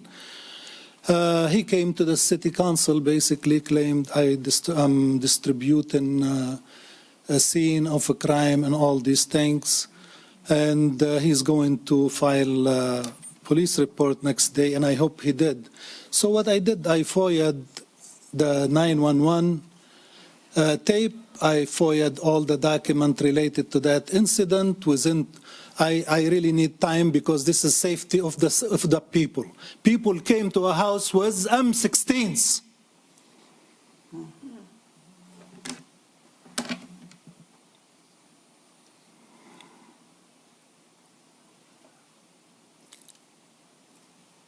I FOIA'd all this information within 2 hours. Lieutenant Gonzalez, like a speed of light, denied all my requests.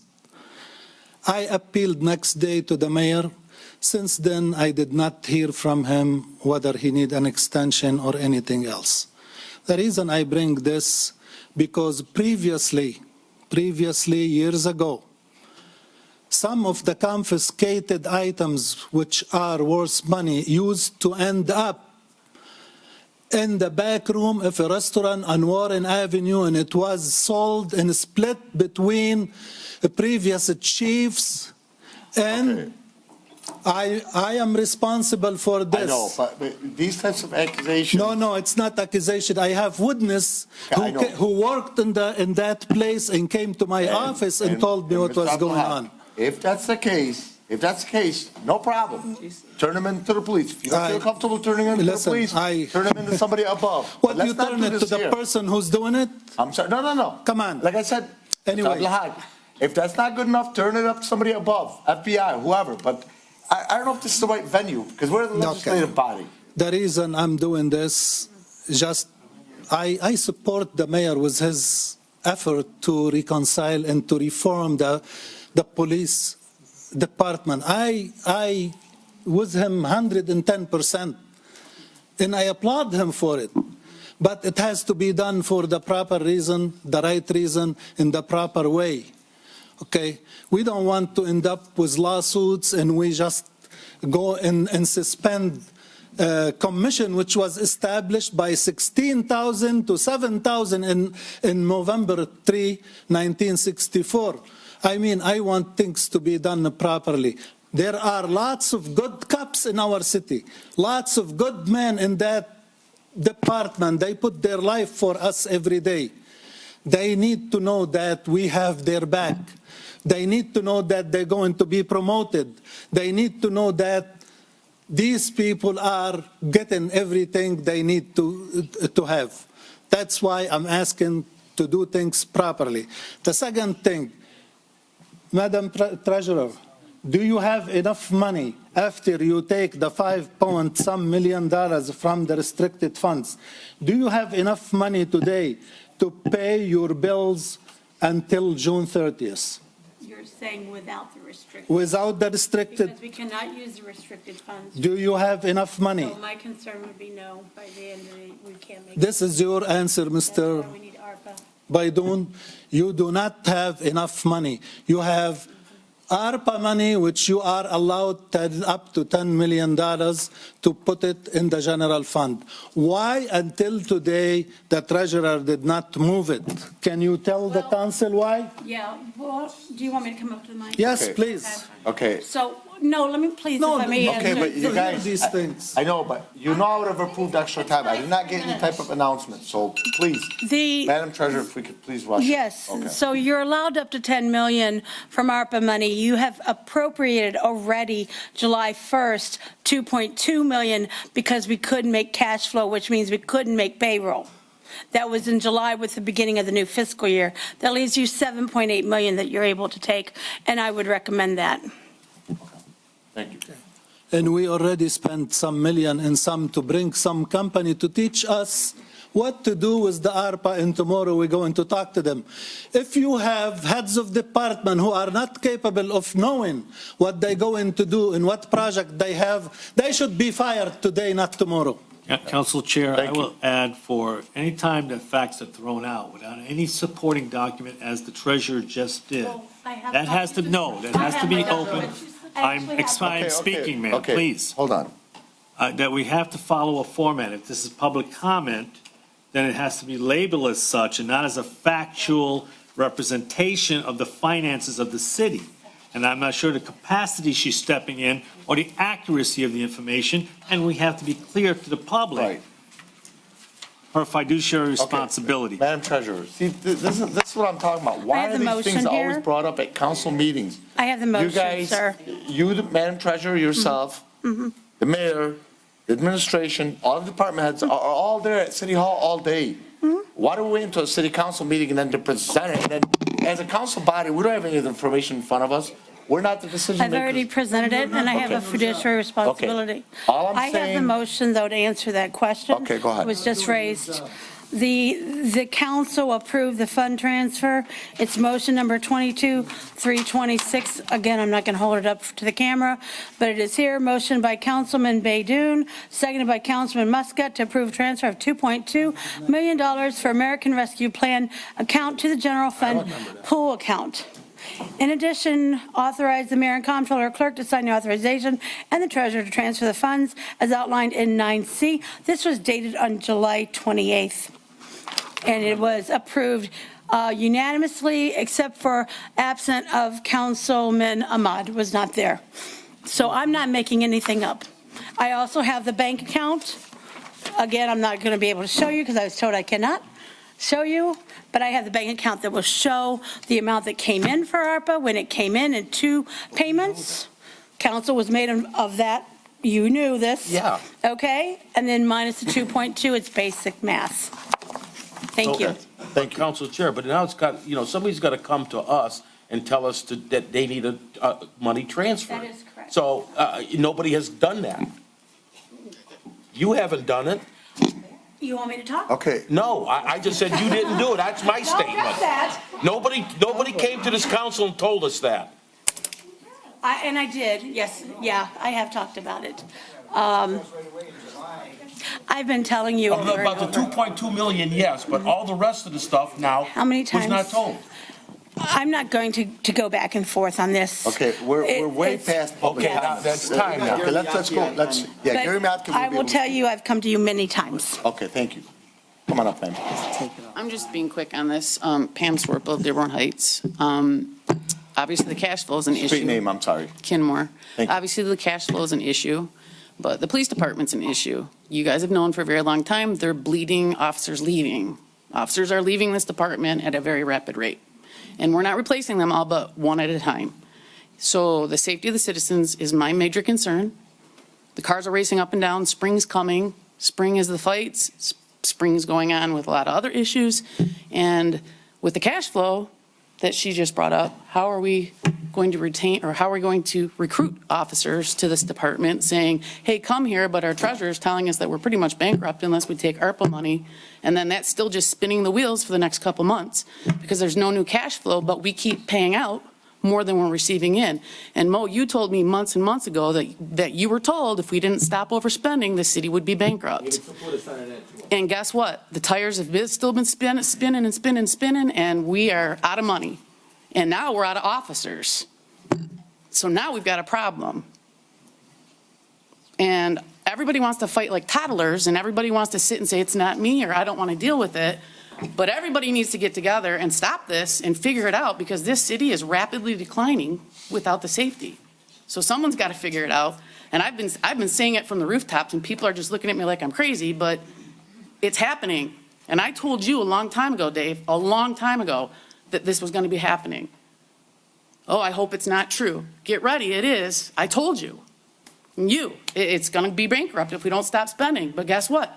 More people are getting hired except officers. Money's being thrown out the window left and right. Contracts that don't make the city money are being signed. What are we doing as a city? This makes no sense. I don't understand it. And all we're doing is fighting with each other now over and over and over, and nothing's getting done, but massive amounts of money are being shifted left to right. It makes no sense. I don't understand it, and you guys need to figure it out because the city's running out of money. I mean, you're spending way more than what you're bringing in. We learned that in basic math, checks and balances. And now you want to put all the money in one kitty for one person to be able to say, hey, this is what we got, so that if you look at a number, oh yeah, it looks like we're good. But until you actually go in and divide everything up, you don't know what's untouchable money, what's touchable money, what's shiftable money, what's not. Even the $10 million has got stipulations on it. You can't touch that for whatever you want. So people need to get on the board and figure it out. And you can't do it when Zoom's cutting out and people are leaving early and other officers or the chief's leaving early. People need to figure it out. You guys really need to figure this out because this is not good for the city at all. Bankruptcy for a city is horrible. And you guys will be responsible as council members. So. Thank you. Hi, everybody. Sue Kaminsky, Amboy Street. I wasn't going to speak, but I just couldn't stand it. Tom, thank you for that information because too often residents are kept in the dark about things that we deserve to know about. And there are multiple problems that are not getting addressed. And I think this council needs to really reevaluate what they're looking at, who they're talking to, and what's going on in our city government, because it's not pretty. I listen to the police radio almost every night, and almost at least 3 times a week, we are asking for mutual aid. I grew up in Inkster. I'm not embarrassed about that. But when we ask Inkster for mutual aid, are you kidding me? And every city official who is elected deserves representation. And for anyone on this council to think that you can put a dollar amount on representation for an elected official that has been subpoenaed and served, that has to testify against corporate counsel who the city's involved in this case, is just absurd to me. And I'm very disappointed. So that's all I have to say. Do your homework. Thank you. Any other comments from people in the audience? All right, see, now we'll go to Zoom next. We'll start with Gary Miyake, who's first. And Gary, I know you're also a prosecutor in the city, so please announce, are you speaking as a resident or as a person from the city? Plainfield Street. Since I'm not getting paid for this, I am here as a resident. Okay. All right. A couple of things. One is, these Zoom connections are horrible. I agree. All right? It really needs to end up being fixed. Second thing, and this is the reason I stayed on, I raised my hand during item 9A to provide some historical information and clarification regarding the retention of special legal counsel. With respect to the retention of Matthew Shank's firm by the city council a few years ago, I had no involvement in search. Oh, no. Only assisted. Wait, Gary, you got no involvement, and you got cut off. I'm sorry. Go ahead. All right. I had no involvement in searching for or choosing Mr. Shank's firm. I only suggested and assisted with respect to a few changes to the agreement that ultimately was found to be appropriate by Judge Hughes between Mr. Shank's firm and the city council. I would note, however, I had sought out special legal counsel for the city council on at least one occasion because I was directed to do so by the city council. And I also ended up seeking out independent legal counsel, special legal counsel for city officials when my duties on behalf of the city would not allow me to give appropriate independent legal advice to those city officials. I hope this helps. Thank you. Thank you, Gary. Next up is iPhone. Go ahead. Good evening, Hassan Saab, John Daly.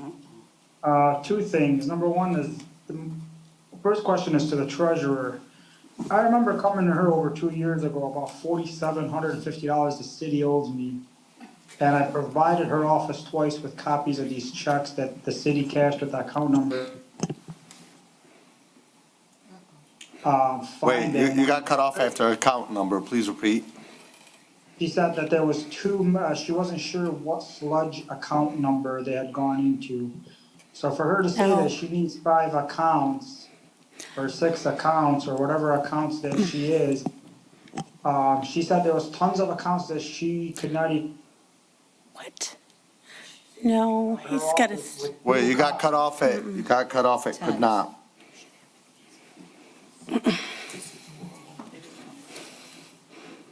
Is he gonna finish? Wait, you got cut off that time. Okay. You got. No, I'm. Wait, you got cut off when you said when she, then you got cut off. I'm sorry, you got to repeat that. She said that the city had way too many bank accounts, so I don't know what the problem is with the city consolidating, that would be smarter. But although you guys wanna close these accounts down, I'm still owed $4,750 in permit fees that I was charged twice, that the city has no record where that money went to, but I have the cash checks from Comerica, that the city did cash them with an account. And then my second question is, the comment that made that nobody can make finance comments. I'm just curious to know what financial background does the treasurer have, other than getting elected and taking certain courses that since she's been. Okay. Mr. Saab, we want. You got cut off again, but let's not make it a tab. They just make a statement, You can but not allow a him to tab, make a please. Go ahead. statement, but he's not correct about things. I'll be happy to respond to it. I'm very correct. No, it's, let's go back to if we may. I'm sorry. Okay. Yeah, just so that you know, Madam Treasurer, this is a public comment, so it's not really a back and forth. No. If you want to answer something short, we can, but we can't have a Then you back don't and want me forth to too answer? much. Should I sit down? I'm sorry? Should I sit down and not answer? They're gonna take the name and number. If you could take, George, the name and number of the person. Well, he's not here to see her, so hopefully we could locate his name and number. I'm sure we can. And I can then, call tomorrow, it's not a problem. yeah, if you don't mind, contact the treasurer directly on this. Okay. Okay. Are you all set? I was behind, talking about a certain lieutenant denying us FOIA and stuff, that Okay, would be investigated. Mr. Saab, okay, we gotta cut this off. Mr. Saab, please. All right, we'll go to the next one. Sam Hodge, go ahead. Sam Hodge, go ahead. You want me to go ahead, but I wasn't muted yet. I hope you can hear me now. We Yes. can. Sam Hodge, Dearborn Heights, Michigan, Wayne County. Street name, please? Beach Daily. Okay. Go ahead. I have two comments. Number one, I love how people will stand behind their fingers and keep on crying for their resident. They're afraid and they're super worried about the city financial, and they're worried about being very transparent to residents while they've been cheating their taxes for the last almost 12 years so far. And it's sad that this particular person is in. Keeps on Okay, being- Mr. Hodge, no personal attacks, please. Council Chair, I'm sorry. I have the freedom of speech and I have. I know, but not a personal attack, please, because here we're throwing out information. Outback resident, and you did not stop him. So therefore, please. Okay, You have the right to. then here, I'm gonna stop your time for a second. You have the right to stop me. 1 second, I'm gonna stop your time for. I'm sorry. I'm gonna allow you to finish, just 1 second. Mr. Counselor, is this allowed? Well, I think we need to focus, this is public comment, but, other stuff was allowed in that shouldn't have been allowed in, other attacks on city officials, and I disagree with all of it. It's up to you, Council Chair. I think finish your statement. I have my phone. In council. I used it all. Okay, if you could do me a favor, Mr. Hodge, just don't throw, personal stuff should not be out here, please. So go ahead, continue. Council Chair. It's not a personal stuff. It's nothing personal. He's coming and he's afraid for the city's financial, and everybody's afraid the city's gonna get bankrupt. Well, guess what? If I wanna sit here and advise you, at least I gotta be like, clear myself out and be at least better than you for me to come and advise you. Not for me to be a scamming the taxpayers' money and fraudulently my tax account for the last 12 years and come and say, hey, the city's running out of money. And that elected person knows himself exactly who he is. And if he doesn't, I'll be more than happy to let him know who he is.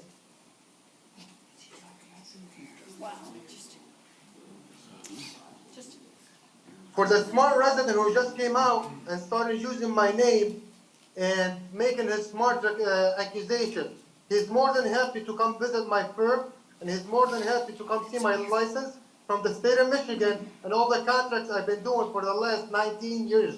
I've been in business doing that, the private investigation business. I don't need his smart remarks, and I really don't care about his smart remarks.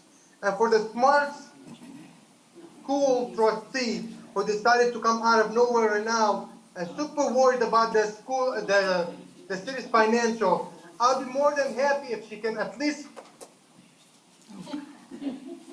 the district, the $35 million with that money. Not to come right now and hide behind their fingers for their own personal agenda. We are sick and tired of lies. We are sick and tired of all this drama. People move on. Everybody's supposed to be adults, doing business, doing. Yeah, I don't. I'm doing on time. Okay, Mr. Hodge, your time is up. I apologize. Thanks a lot. Okay, thank you. Anybody else on Zoom? And nobody else in the audience? Move to adjourn, Council Chair. Move to adjourn by Councilman Baydoun, seconded by Second. Councilwoman Breyer. All in favor, please state aye. Aye. Any opposed? The ayes have it. Motion adjourned. Good night, everyone.